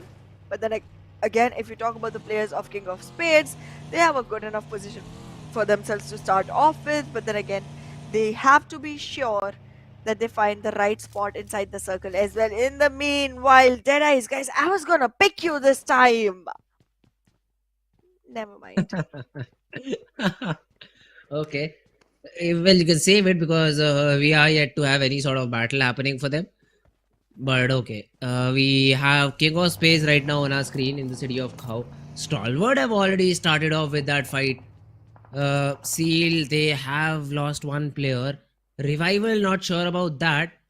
But I believe these fights are the response of, I'd say, a rotational clash or a rotational drop that happened in the previous game, because you had that idea, so you were sitting and waiting.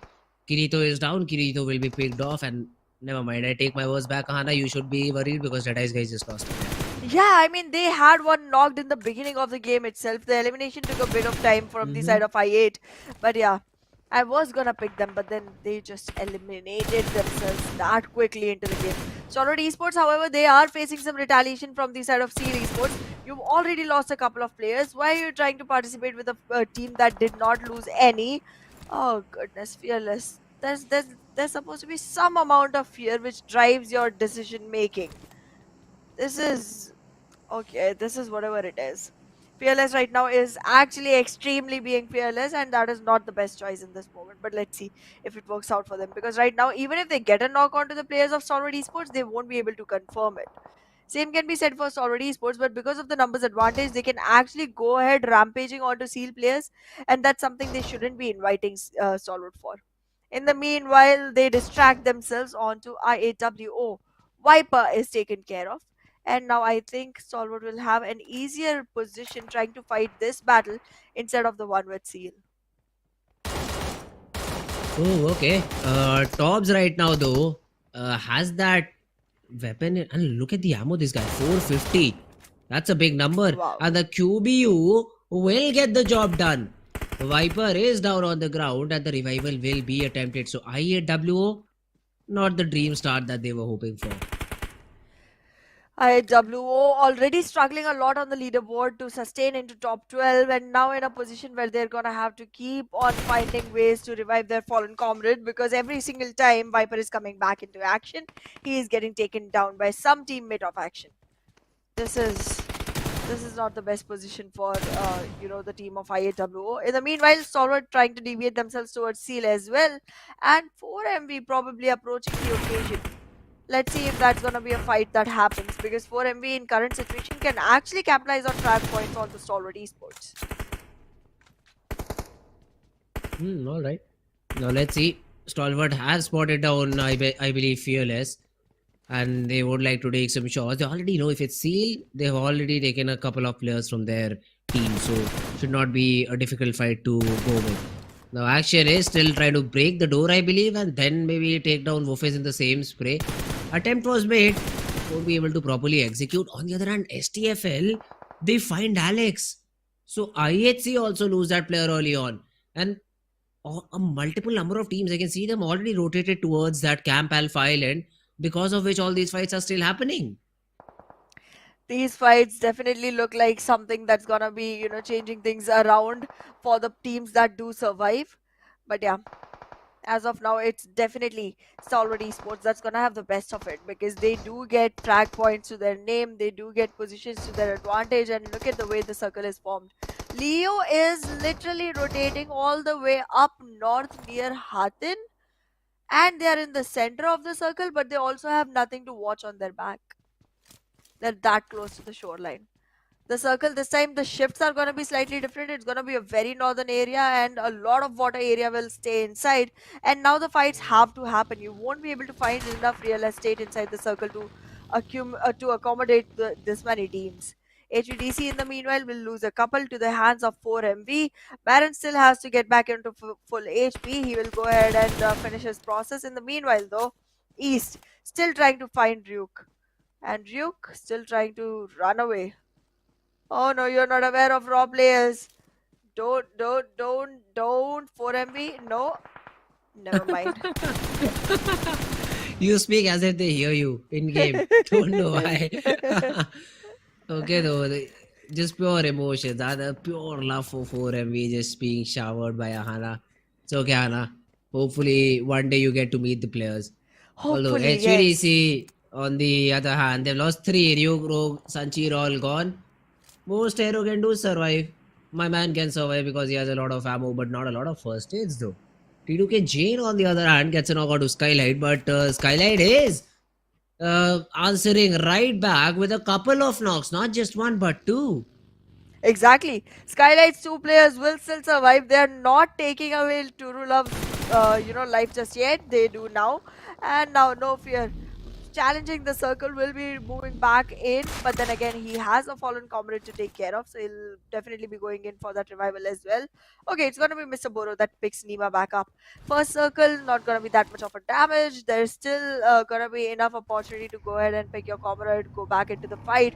But then again, T2K being on the advanced side of it will be able to hold off a gatekeeping spot inside. So that's something they have to be very careful of.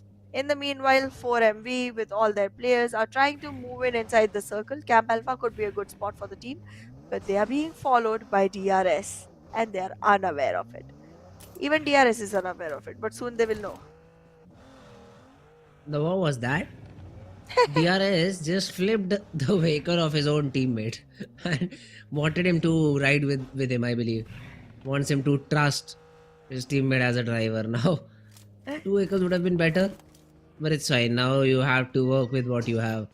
So it's better to not complain. 4MV on the other side, I believe they've already taken over Camp Alpha. No team near that particular camp area, because of which 4MV has found free ground. And they know one of these circles has to come down south. It cannot keep going north, as the zone will essentially otherwise go into the water. And that's something the teams are not ready for. IHC, look at that. The long rotation is still being attempted somewhere around ruins, and they are slowly and steadily still moving in. STFL caught off guard. NBeSports with the spray. Transfer won't be able to get the second knock. Akash is very low on HP. Needs to pop that first aid, but STFL, they've lost players. The support comes in from the remaining NB players. Mondo, yes, he falls, but the trade. Wait a second, the trade? Yeah, it should be there. It is there at NB. With 4 more frags to their name, will easily rotate inside the zone. NBeSports is looking very aggressive on this one. In the meanwhile, though, Seal retaliating back onto the fight with Stalwart Esports. Early 2 frags that Stalwart picked off are gonna be answered for by Seal now. They take one down, they're looking for more. The bloodthirsty teams right now are seeking revenge. In the meanwhile, the circle shifts again north with Hathin right in the center. Leo still finding themselves inside the circle. 4MV still in an area that is good enough for themselves, but now they cannot go for late rotations because that option now will deal a lot of damage. In the meanwhile, IHC gets taken down by Mabetex. That long rotation gives nothing to them with 0 points on the board.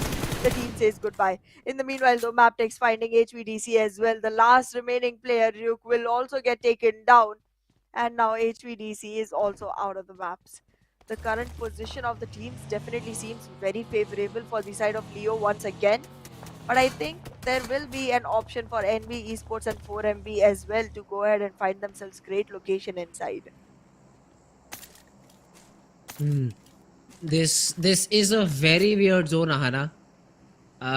Help me with the calculation, but I believe 60% of the area is inside water. Yep, you're right. Now this is something you do not want to see, because this essentially harms all these players.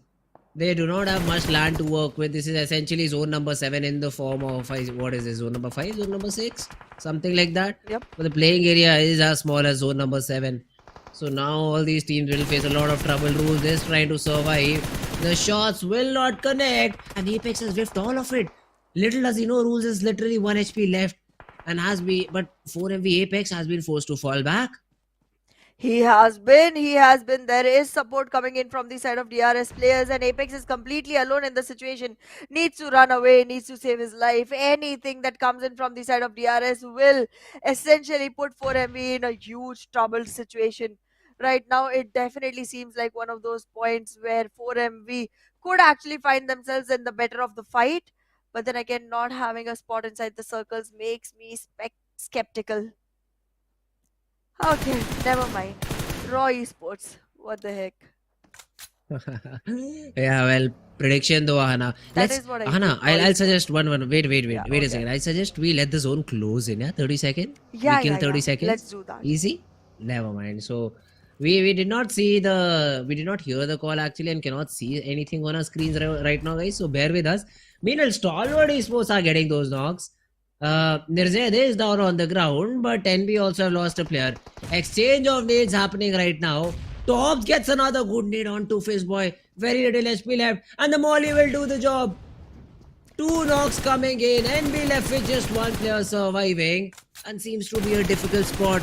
Now the zone is already closed in. Go north again. I pick easily that I pick Leo Esports. I wanna go with Raw Esports, but if only they'll survive. Raw Esports it Ooh, is. okay. Interesting choice, man. Interesting choice. But right now, this fight, Stalwart and NBeSports. This is going to be a fun one. Mondo connects a molly onto toss, but then Nirzen takes down one of his opponents. The shotgun in the smoke. The player lying down on the ground. Sekujin gets one knock. The transfer is also good. He will be able to eliminate Stalwart Esport. I did not think this could be possible because Akash had very little HP, but then he just pops in the first aid and is and should also be able to revive both his players. He sure will. He sure will be able to go ahead and take this opportunity into his hands.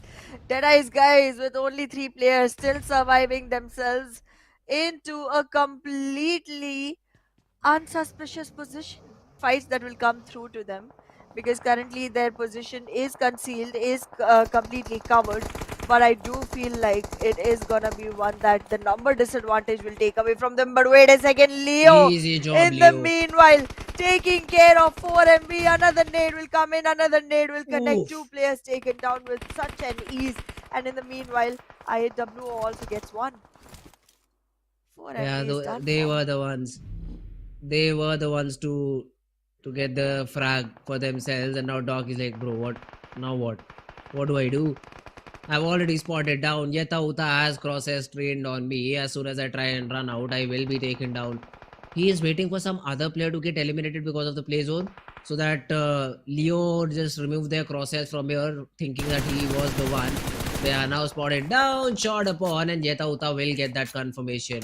But for some reason, Slipknot was not revived. I think he was very far away from his team, because of which IAW have been able to confirm that frag. Exactly, Leo will lose a player, and it's still looking like a position that's hard to recover from. NB Esports will also start to drop their players one after the other. T2K again trying to enter in through the water body, lose another player. This is a huge loss for every single team that's trying to stay on all fours. The only teams that have managed to do it are going to be IAWO, Raw Esports, and I guess a couple more. I think King of Spades is one of them in the mix. But yeah, I mean, the situation just keeps getting more and more distilled for all the teams that have more players surviving, because Leo lose one, DRS was about to lose one, but the revival will come in on time, but the circle will push them again. T2K, yeah, go for the longest rotation ever and lose your players like that. Great job. I mean, what's even happening? They're just trying to survive. That's their objective. They just want to survive in the water. And King of Spades, look at the minimap markers. Like literally every player of T2K, XMPL. They will now have to fight with the SKYLIGHTZ Gaming, who are trying to get inside the zone as soon as possible. But let's see if they're able to do that or not. Mamba is still sitting somewhere around the corner. In the meanwhile, wait a second. We have a fight breaking out between DRS and IAWO. Now, both these teams will have to fight it out because DRS really want it. And IAW cannot deny. Viper is the first one to fall, but Delta has been tagged up quite a bit. Rules and Killer from the left hand side all going aggressive. Now Domain has to be the one who stops them in their progress. Octopus will support them from behind, and same can be said for Wolfies. IAWO, they have lost a player and now seems like they're falling back. Domain has no space left to run away to, because of which he is still forced to be in this position.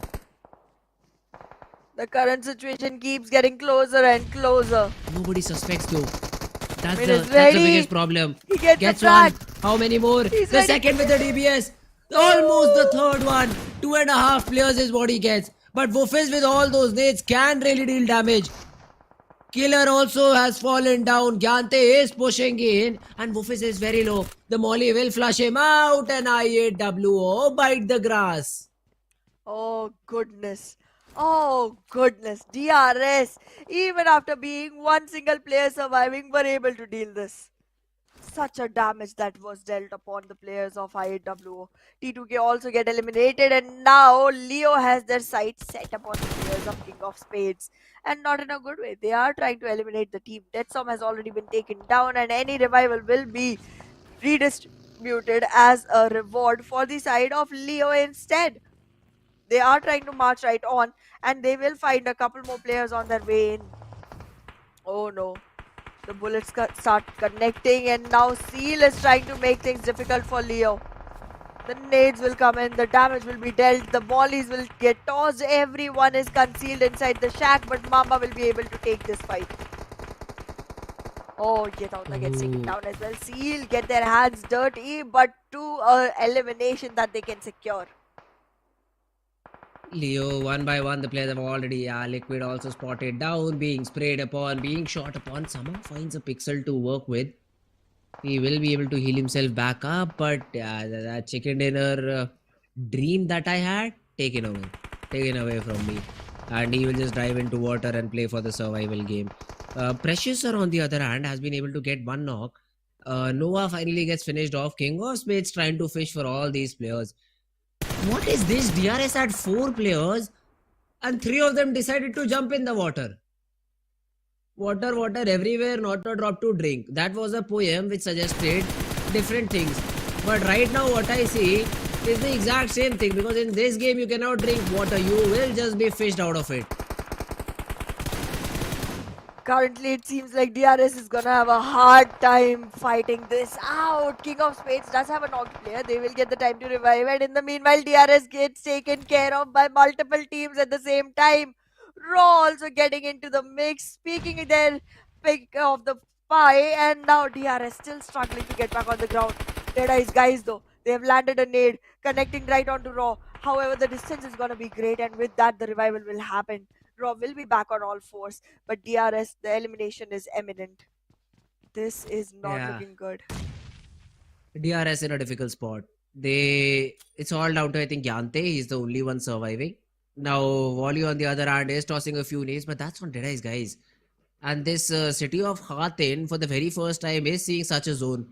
Wally has the UMP available, knows that nobody can come in from behind. So just facing towards the edge of the zone with his teammate, is hoping for the best possible result with all the throwable utility that he has.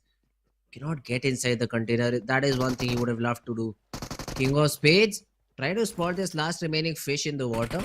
A random nade maybe from XOXOX is not even needed, because Mamba just spots him down, finishes him off, and King of Spades will be a team to be reckoned with. All 4 players surviving in this final zone. 5 frags to their name. They are looking strong right now. They are, but not for long, because now Leo will be the another fight that they have to deal with. They get that one as well.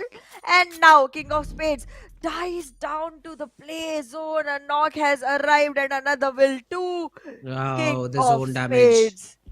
King of Spades lost to the play zone. They did not even have time. They did not even have time. On the edge of the zone, they had to make a move. Nobody shot upon them too, but it was just unfortunate. The damage the zone dealt was just too much for them to work with. Now a nade got connected onto Raw, but this fight is still happening. Wally has very little HP left. Literally what you call 1 HP is what this guy has. But he is still fighting and gets another knock. Jiggle is very far away. He is cooking a nade, and if it lands perfectly, Wally will be taken down. But does it? It does not. The frags are... No way Wally just clutches that out. A nade from him. A 1v4, I believe. And Raw Esports from a very impactful position. Down in the drain. This is so sad. DEADEYES guys will win the match. Nonetheless, taking down Wally. But Raw Esports almost had it. They had it. Anyways, kudos to DEADEYES guys for winning this one. Definitely one that will actually support their cause a lot, and one that will put them very up high on the leaderboard. They were already on the 2nd position. Not much was done from the side of Stalwart Esports. So Raw Esports will still be changing tables, but now 10th position for DEADEYES guys with 15 total points.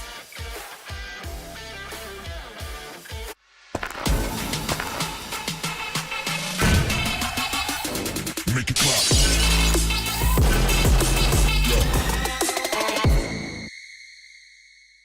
A A new 1.6 by 1.6 kilometer map is coming to PUBG Mobile version 2.7. In this map, there are several energy zones where you can receive random attribute boosts, such as increased speed and health recovery. At the same time, lots of supplies spawn in the area. Be sure to grab them while you can. After finding all the supplies in an area, you should keep moving to find more supplies. The fastest way to move about is through portals. Go through one to teleport to the other side somewhere else on the map.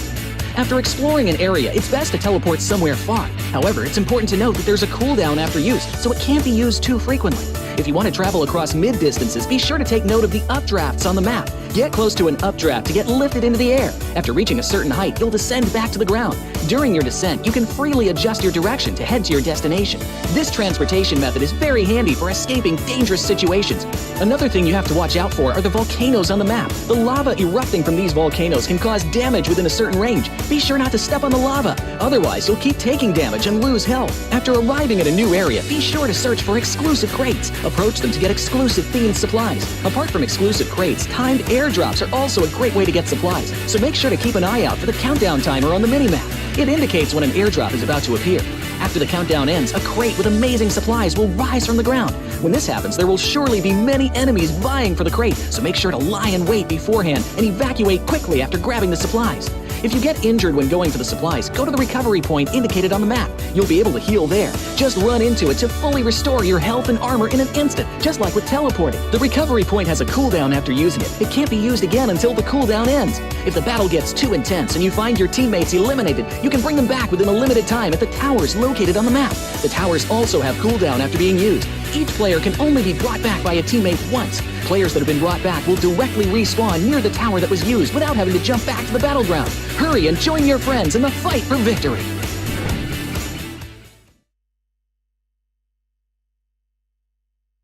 Alright guys, back after a short little break. What a game of Sanhok, man. I mean, most absurd clutch, 1 Yes. HP clutch. Say whatever you want. That guy got 3 frags in 1 HP. You 3 talk frags, about not luck 1. and I agree. Not 2. 3! 3! How does 3 happen? The second one was out of this world, man. He just prones in, goes for the shot. Raw were too engaged into that battle, because of which I think they just made small little mistakes, and Volley was like, yeah, keep on going, give me all the mistakes, I'll just capitalize on them. And what a 1v4 pulled off by the guy, man. After that, it was a simple game. Now people will say DEADEYES guys got the chicken, we're not. They got 5 points in terms of frags. Sanhok, you have the zone, you have the center, you get 15 and not just 5. But still, well job, good job done. The race for top 12 for you is still very much on. That is something you're eyeing for. So 15 points will also still make a lot more sense. So great prediction in terms of the zone for DEADEYES guys, and great job done by closing out a 1v3. That's true. But here's the thing. I feel like things have changed. Yeah, Because they friends, for right sure now, have. Raw Esports, they were literally on the second position. There wasn't a lot of difference. There wasn't a Mhm. lot of discrepancy in the overall leaderboard. I think they Okay. toppled Stalwart. I wouldn't be surprised. It's It was okay. 105 and Stall- 101. Stalwart will come back. Mark Yeah, my I'm not saying words. they won't. I'm not saying they won't. I'm just saying Yeah, that someone was easy. able to topple them, someone we did not expect at all. Yeah, well, that's true. That's definitely true. I mean, the way that Stalwart play, I don't even know when they got eliminated. I do not even remember. Did they even get any frags? Did they get any points? I don't have any of those information. We will see that. But before that, we have the MVP of the game. So out of 5, 3 frags were taken by Precious, and this guy did a lot of damage. So he definitely deserves a lot of praise. The good thing is he did not even pop a single first aid, because the healing done for him was literally 0. Yep. All the time stayed in his very concealed, very protected zone and still fought the battles and won it without any problem at all whatsoever. Leo, however, with 4 frags will find himself up there alongside Mabetex Esports. Raw has 10 points to the name, by the way. That's good, but Mabetex had 8 eliminations. Not bad at all. Yeah, not at all, not bad at all, and great job, I'd say, even done by these particular players from Mabetex. 14 points overall, followed by Raw, who got 10, NBeSports have 9, Stalwart only had 4. So 4 and 10, 6. Yeah, they are up by 1 point. DRS also has 6 points, so that's also a decent enough game. But yeah, for the other teams, perform better. That's the one simple statement: perform better. Exactly. I mean, HVDC and IHC just showed out of nowhere in league stages and actually acquired themselves such a great position overall. Same happened with SKYLIGHTZ Gaming, but now these teams are nowhere to be seen. I mean, I'm disappointed. I'm disappointed greatly. I wouldn't blame you. I wouldn't blame you at all because the way that the game went, I mean, I thought we might see a few changes here and there, but yeah, Roy Sports up on top, lead by 2 points. So it's not just one, it's 2 points. Yeah, they were behind by And 4 and then ahead by 6. So yeah, okay. So my maths is, I'm not even surprised there. So Stalwart Esports 109 points to them. For the people who are just looking at the blatant calculation and figuring out what is happening, so guys, bonus points have also been added to the list. So that's another thing that Stalwart have in their favor, because of which you still see them on the second spot. They are being followed by some other teams. So we have DRS with 71 points on the 9th spot, DEADEYES guys with 68, IHC with 68, King of Spades with 67. All of these teams still fighting for the top 12 positions.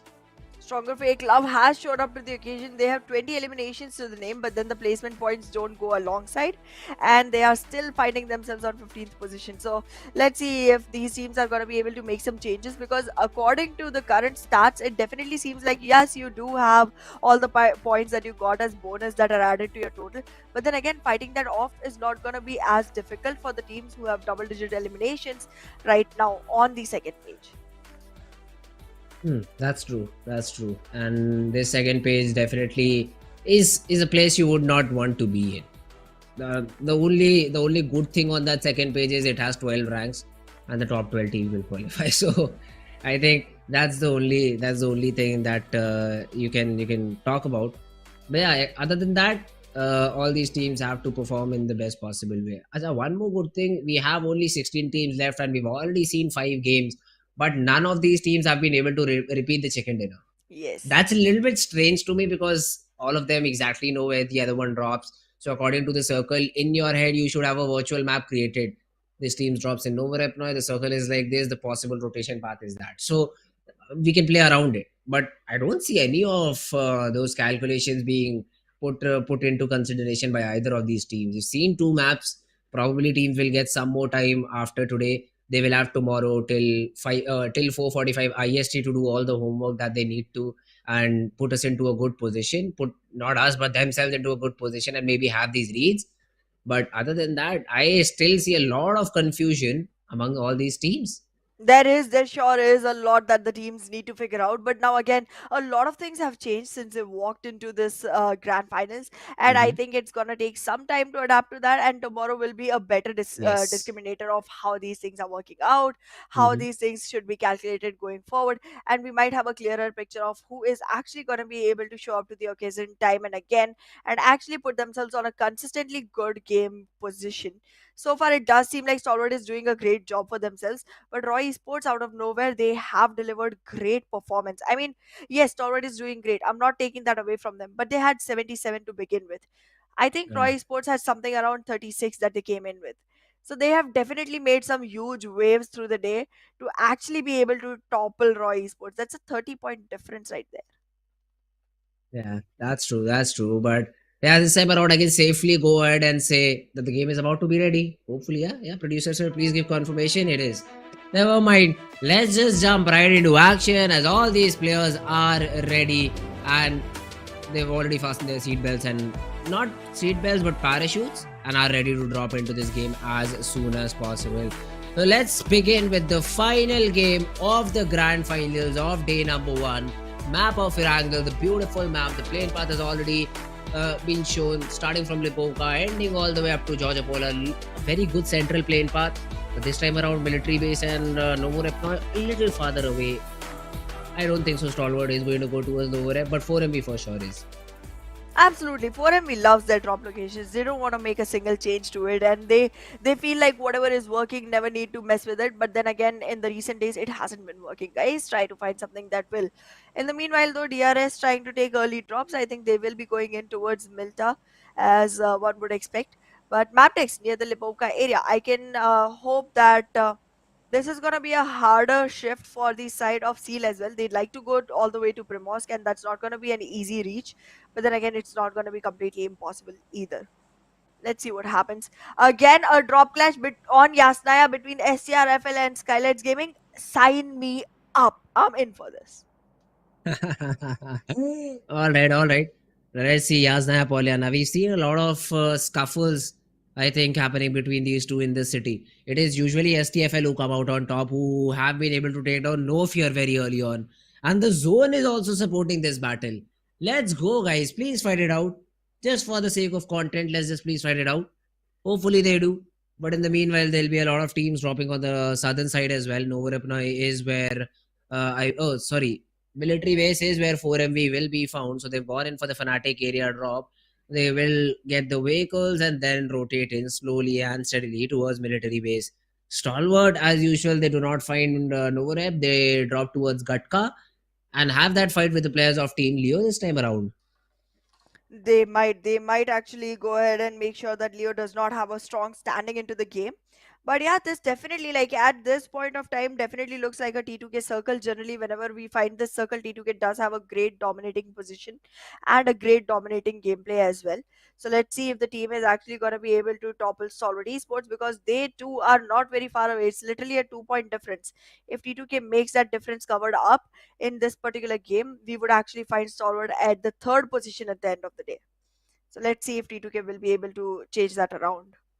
In the meanwhile, though, Yasnaya Poliana is where we will be, because Stronger FAKELOVE and SKYLIGHTZ Gaming are going to be the teams that survive here. However, this time they have decided to go for separate compounds very far away from each other, not looking for early drop clashes. But come on, why would you not? This is such a good position. Go ahead, fight. Let's go. All right, all right. Well, we'll have to see if we do see a battle between SKYLIGHTZ and STFL. Otherwise, that that imaginary line gets created between the two teams, and both of them respect it and play according to it. I also do not like that sort of a game, but it's at the end of the day a competitive scenario. So both SKYLIGHTZ and STFL will like to respect it and probably loot accordingly. On the other side, we do not see any other fight except for okay, never mind. We have Leo and Stalwart. That is a potential fight, though. It's not happening right now, but could be a dirty one too, because all four players are in all four different positions. That's true. Currently, it's gonna be a difficult fight for both of the teams. So they are gonna have to wait for the right time to strike on the heating iron. 9 point difference between T2K and STE. I was wrong at the point difference in this particular game. So let's see if that's gonna be an achievable goal for T2K. In the meanwhile, though, STE already trying to sustain their position, already looking out for any fights that can happen, and Leo will just fall into the crosshairs soon enough. Let's see. Stalwart right now. There is a fight available for IC if he chooses to take it. Has a close range weapon available with him, so has that UMP. But then it's a 4-man squad push. It's a 4-man squad push into this compound, and IC needs to get something done. Not even one. Yeta Uta's DBS will do the job, and the guy will be meleeed out of the game. IC falls. Stalwart. They are a player low, and they needed this game very badly. The start is not what you'd expect. Definitely not. Definitely not at all. This is not looking good for the players of Stalwart Esports. Somewhere they are lagging behind greatly. But well, let's see how this turns out, because Leo right now will be able to get themselves the first blood drawn and find themselves the best position to go forward with. Stalwart action is seen very close enough, but then it's not going to be a reachable range, so I don't think Leo is going to be participating in the battle. They'll just walk out of here with the one single frag that they have. Let's see. Leo right now. We have Liquid, we have Yeta Uta. Both these players are in a buggy and probably hunting for the remaining two players. Now Yeta Uta does not have a helmet. I thought he just removed the POV of a helmet, but he does not even have one. So I don't think so. Leo has had good amount of loot available to them, because of which they've already started to rotate maybe to a different spot, maybe to different compounds and loot together. Stalwart though slowly and steadily moving towards IHC around the Jajapol Hill. So don't know if that's the perfect decision. HVDC, yeah man, no problem. They never have had a fight in this city of Pochinki. I don't think so in the future anyone would come and contest towards this spot. But because the zone is gone all the way north, they also have to be the ones to rotate a little bit quicker. Let's see if the speed is gonna be, buying them any time. But well, in the meanwhile, hospital is an area that Solid will be staying in, and we can already see King of Spades trying to find themselves the best position as well. The team is slightly far away from each other, but they are trying to close in the distance, and soon enough will be going on together because being separated in this position will be very punishable for the team. Boosters are being used, trying to get themselves back to a complete HP bar. King of Spades is still looking down onto a very high area and soon might be able to secure a very good position that could actually give them abundant information to work on to. All right. Well, let's see for now. Deadeyes guys, they have a good spot. The zone is something I'm waiting for to close in, and then maybe we have a little bit of a clarity on how the game is going to go. Although if you look towards the western part of the map, you see three different teams colliding: IHC, Seal, and Stalwart. Now that could be a battle to see. It's only Nirzet from Stalwart Esports. He's just a single guy, wants to survive for as long as possible. Is proning down in the grass, knows that even the players of Team Seal are in close proximity, so has to be really, really careful with the position that he has. Definitely has to be Joined the careful for vehicle that. runaway. Might work out. That is an opportunity. Yeah, might work out. Let's see. He is still crawling slowly and steadily towards it. But I think Demo is gonna find him because he's Oh, out in Demo the does not open even field. have idea. Yeah, he does. I thought he was gonna walk towards the edge of the roof. It seemed like it, but then he just walked back, and now he's down in the building. There's definitely no opportunity for him to find those frags Yeah, now. he's dead. He's dead as soon as he tries to get into that buggy. Unless he has some crazy reaction time, he's just dead. As soon as he turns, he's dead. Yeah, there we go. He does not see the guy, but the shots whipped a little. Nirzet gave me a heart attack, a mini heart attack. But then Demo will be taken care of. The loot will be taken by Nirzet in this situation. And Stalwart will have 1 point to their name. The zone again has gone all the way north. Somewhere around 7. This is a T2K zone, T2K. Hana. Yup, it is a T2K zone. And if Stalwart does not have many points, T2K might be able to actually topple them. Let's see if 9-point difference is something that T2K will be able to acquire for themselves. Stalwart still fighting the blue. Every single player still outside the zone. The circle is closing in. The players are trying to move in into some real estate inside the circle. But look at the crowd. Look at the crowd. And look at the late rotation from 4ME. Wait a second. What? What were they doing? What were they even thinking? This also happened once in the map of Miramar, right? So Yeah. I think it was DRS who did it. Don't know what is happening right now. Super late rotations. But yeah, I really hope it gets fixed out. Yeah, the vehicle will be put into a position from which you can be able to use it. Now the rotations have already started, and once again, that cluster around the center is going to be something to watch out for because there'll be a lot of third parties happening around. True that. IHC will become prey to one such, and the predators are gonna be Leo Esports. They will get a frag to the name, they will confirm it. Rozok is where the edge of the circle will be, and HVDC will have to move towards the northern island. Staying on Rozok won't really help. I think they should be using the bridge, but I think they might actually go for the swim through. Let's see. Currently, it seems like they might not get enough land area to move in from because gatekeeping is another thing that you have to be very careful of. And in the meanwhile, IHWO losing players to Deadeyes, guys. What is even happening here right now?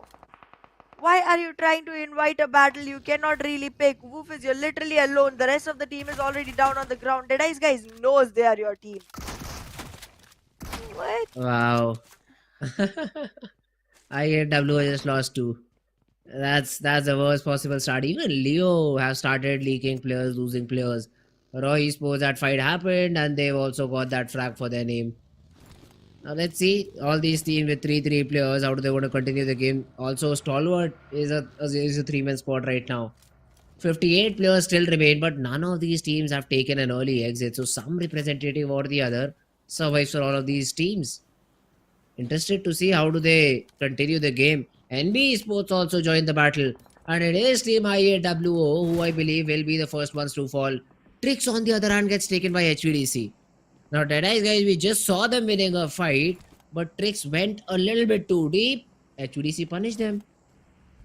The punishment has come in, and now it seems like HVDC will be able to capitalize on the number.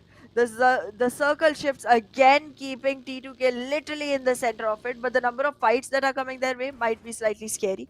But let's see how T2K will be able to deal with this situation. In the meanwhile, IAWO now falling right into the crosshairs of King of Spade players. That is going to be another one to deal with. And IHC slowly and steadily approaching the circle.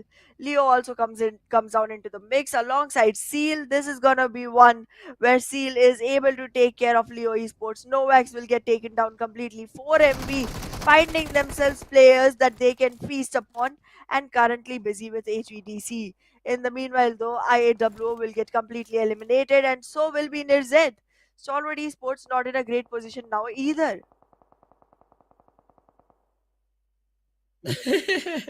That's always like, wait, what? Who's driving that buggy? How do we Is have that a reverse ghost? gear? I don't know how, man. I don't know how that buggy is going. Neither does Deathstorm. He's again and again confirming that I'm sure, right, that there's no player in it, right? So King of Spades, they will get 2 frags. They also have a compound just outside Severi, so they really don't have to move for now. But the zone is closing in, so we will have to wait for the zone to see which direction does it goes to. Now the other teams are also rotating in slowly and steadily. Let's see. 4MV have also made their entry from the southern part of the map. HVDC is the team that might have that battle against them.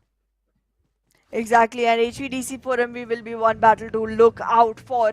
In the meanwhile, though, we can see Mabetex Esports trying to enter into the circle, and they are going to be battling it off against SKYLIGHTZ Gaming. Now, SKYLIGHTZ Gaming, with the kind of momentum they hold today, won't really have much ground to play with. But in the meanwhile, Seal trying to take their revenge onto Raw players. Scooby is the only one who can actually fight this battle. Fearless is arriving for support. Soulless will also acquire his position, but Scooby will be taken down in the process.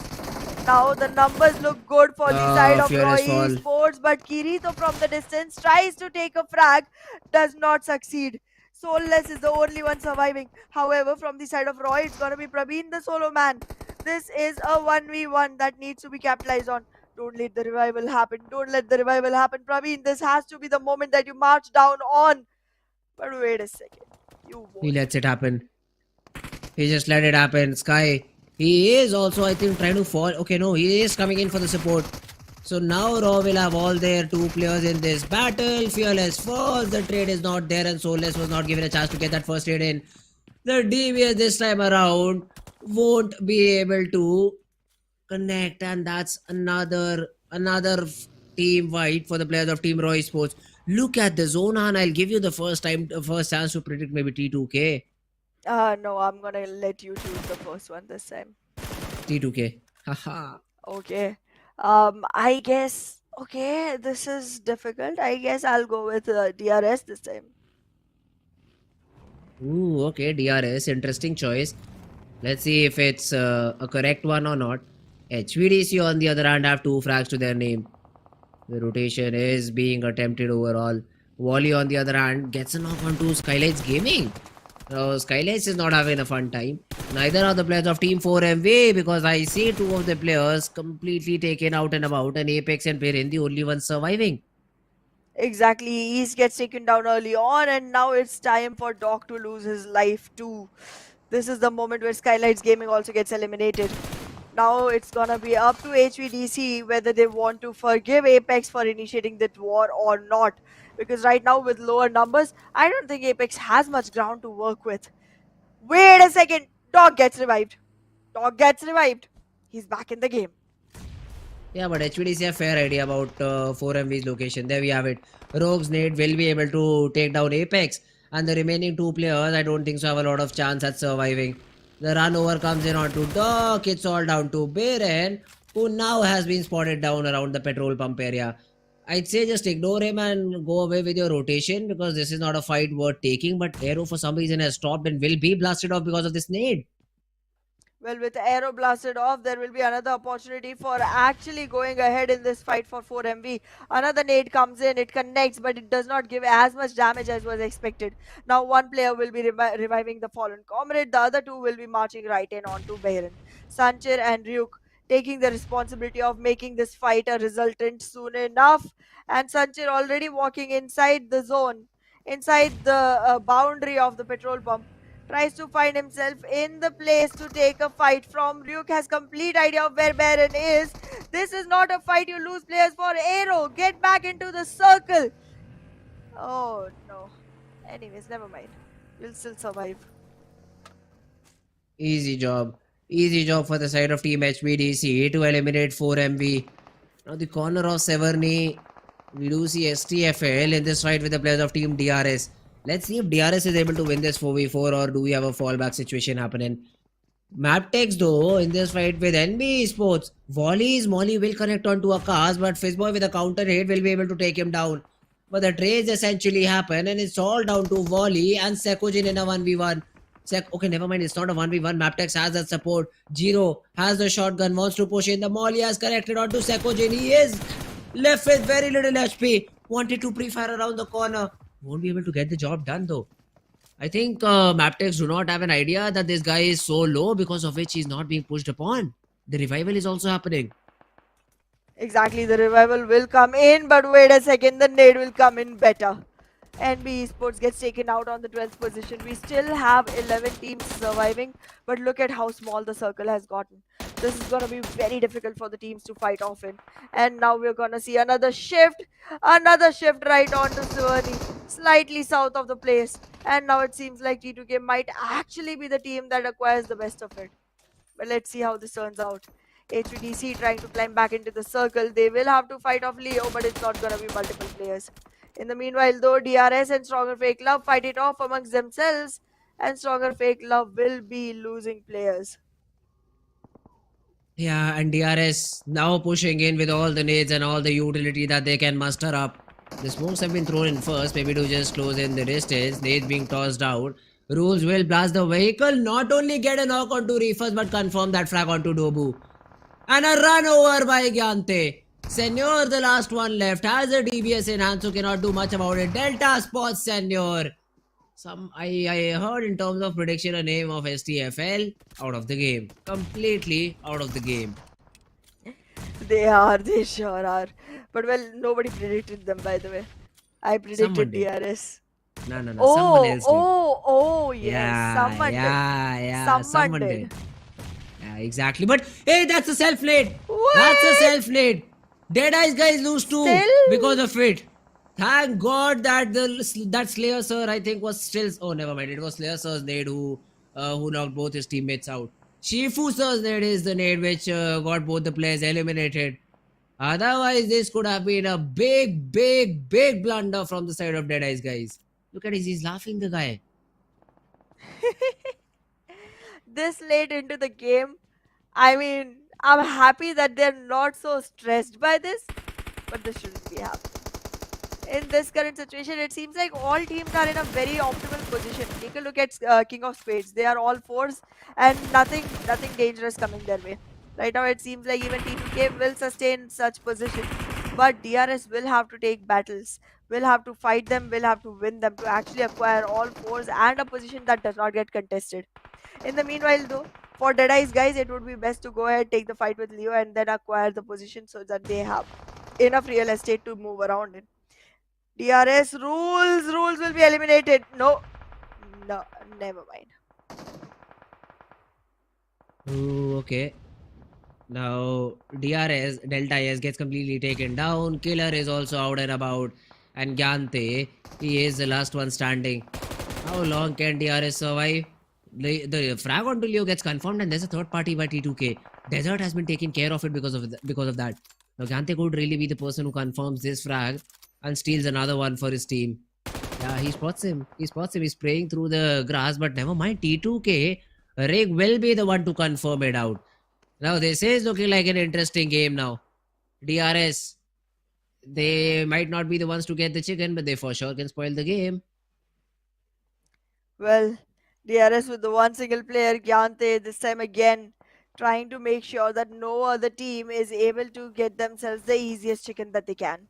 T2K Love already gets one. T2K on the edge of the circle will still be making it in, but the circle shifts. It's only one player that does not make it inside just yet from the side of T2K though. However, the circle is gonna be pretty risky, pretty dangerous, so Rick better start moving in as quickly as possible. And he will. There is one more player who needs to find his way in all the way from Suvarni compounds, but I think that's not going to be a very hard pill for the side of T2K. Currently, with only 3 players, not looking like the one team with the best amount, but still the one team that could actually squeeze this win. In the meanwhile, though, King of Spades. This is a team that came out of a nowhere, that came very randomly into the picture, and now they sustain their position. They also have huge control over the map. Beautiful. Ooh, IHC is also still surviving, so that's a good thing. Leo, in the meanwhile, have lost a player. DEADEYES guys in this fight will be able to close it out.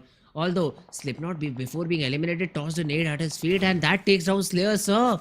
And Slayer cannot be brought back into the game. Reason? They're not inside the zone. They're just not inside the zone. That is a big problem. Let's see, Shifu sir decides to go for it. Does it even matter? Because as soon as you get that... Oh, now this can be done. Yes. Can you carry and get in the vehicle? Oh!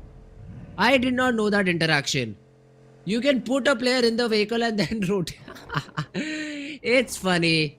It is just funny, man. The way that you bring the player in the vehicle and then rotate with him inside the zone is just too funny. You also get the revival, and DEADEYES guys will have all their 3 players back up and running.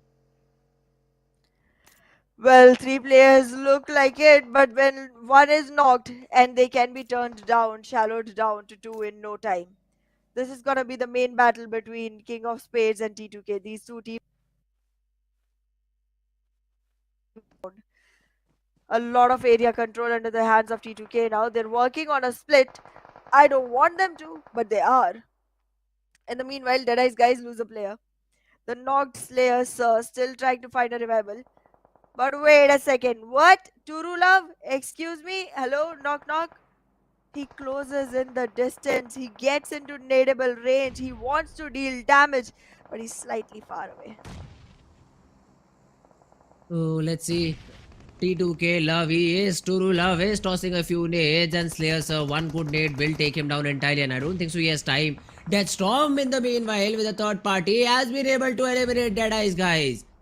Now that's a way to put a team out of contention. 3 teams remain: T2K, King of Spades and IHC. And only Deathstorm is the one who has this sort of an off angle. Let's see if King of Spades is the team that is able to get this game in their favor. If they're the ones to get this chicken, because they for sure are the ones with the advantage. They have all their 4 players surviving. It's a 4v2v3, and IHC, I believe their crosses are on to the players of team T2K. Well, as of now, it's definitely looking like the numbers imbalance is gonna be getting in the way for multiple teams. Top 3 remain 9 players. It's a 4-3-2 each respectively. King of Spades still trying to walk back into the fight, but T2K will be able to take care of it. No knocks yet, no connections, but they've definitely pushed the players behind a little. King of Spades, if they lose players now, they won't be able to find themselves in a good position. The third party advantage is what even IHC is reaping for. T2K has to be careful as well. Oh, let's see. King of Spades, though, Mamba right now wants to have that angle, but this zone is, I believe, in the favor of T2K. And now you have to run up the hill. Now this will be a difficult thing to do, because T2K have a good position inside the zone. Plus, the areas that these players are covering is a very good one. Are very, whatever you say, T2K, you can call it. Let's see, King of Spades, how do they push in? Faisal has the vehicle, wants to get inside the zone. There's a smoke that has been deployed for him. So he should be able to make somewhere around that. He should be able to move somewhere around that area. No shots being thrown in by either of these teams. Now, if IHC decide to move in, in the way that Godless is, IHC might have that battle with King of Spades. They very well might. They very well might. King of Spades still trying to close in slowly and steadily. XYXYX already making his way towards the players of IHC. The circle shrinks again. IHC has to make the way back inside the circle. And right now it seems like the only option for that is gonna be King of Spades. Let's see if this is gonna happen because T2K still surviving with all three, and any knocks onto King of Spades will invite T2K to actually go ahead and capitalize on the fight. Ooh, let's see, man. T2K, this is going to be an interesting battle right now. Let's see if they are able to win it out though, because King of Spades really have that high numbers advantage, and they are taking care of the team that could have really stabbed them in the back. Godless, he is trying to use the smoke to its advantage, but then these nades will harm him a lot. Not been okay, never mind. It was just the side eye view. Faisal's nade will connect onto Godless, and XOXOX will be able to get that frag. A little bit of chip damage achieved, but because there's still 48 seconds left, the knock is not anywhere near. The only thing T2K has, look at the ground control. They have to make sure they do not get knocked in any of these fights. So that is something that they'll have to be very careful about. A random nade has been tossed in, does not get any sort of damage. Love has 11 of them. He can literally make a mini red zone all by himself. Love can, Love sure can. But let's see if Love is going to be showing some love to the players of King of Spades. All four combining themselves. XOXOX getting taken down by the Molly from the side of Rig. Numbers have equalized. T2K takes damage. T2K has to hide. T2K has to recover before getting back in the fight. Deadstorm is lured. Deadstorm is trying to capitalize onto T2K Love, and he is coming back into the fight. He gets a shot onto Deadstorm as well. He will be back into the fight against Mamba. Mamba will be knocked. He will get retaliated upon, but now it's literally a 2v1 that has to be taken care of. The run over is coming in. There is one single player, Mamba, reviving himself again back into the fight. The nade will come in, and this will be That's a a flash. position.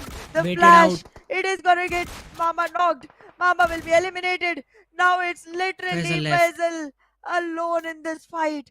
The revival will happen as well. T2K will be mounting onto Faisal like anything.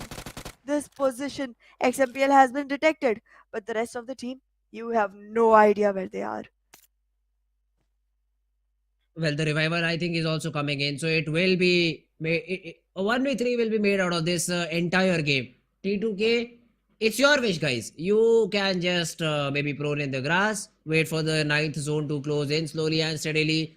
You may wish to take a vehicle, run him over. It's all on you. Don't throw it. That's my only concern. They Just don't won't. throw it out.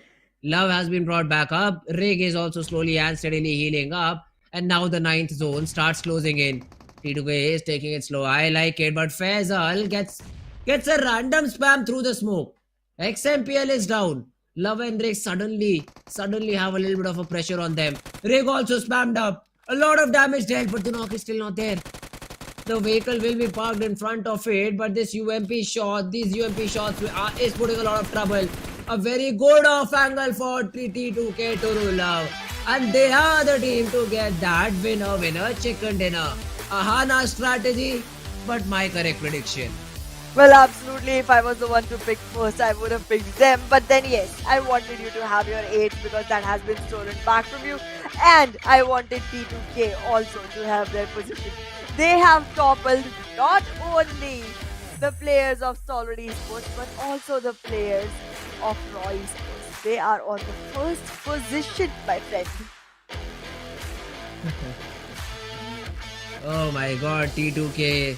Great game, man. Great game. That's all I'll say. Perfectly played by the team. They knew how they had to end this battle in their favor. They had the higher ground. They had the necessary cover. And they used it properly as well.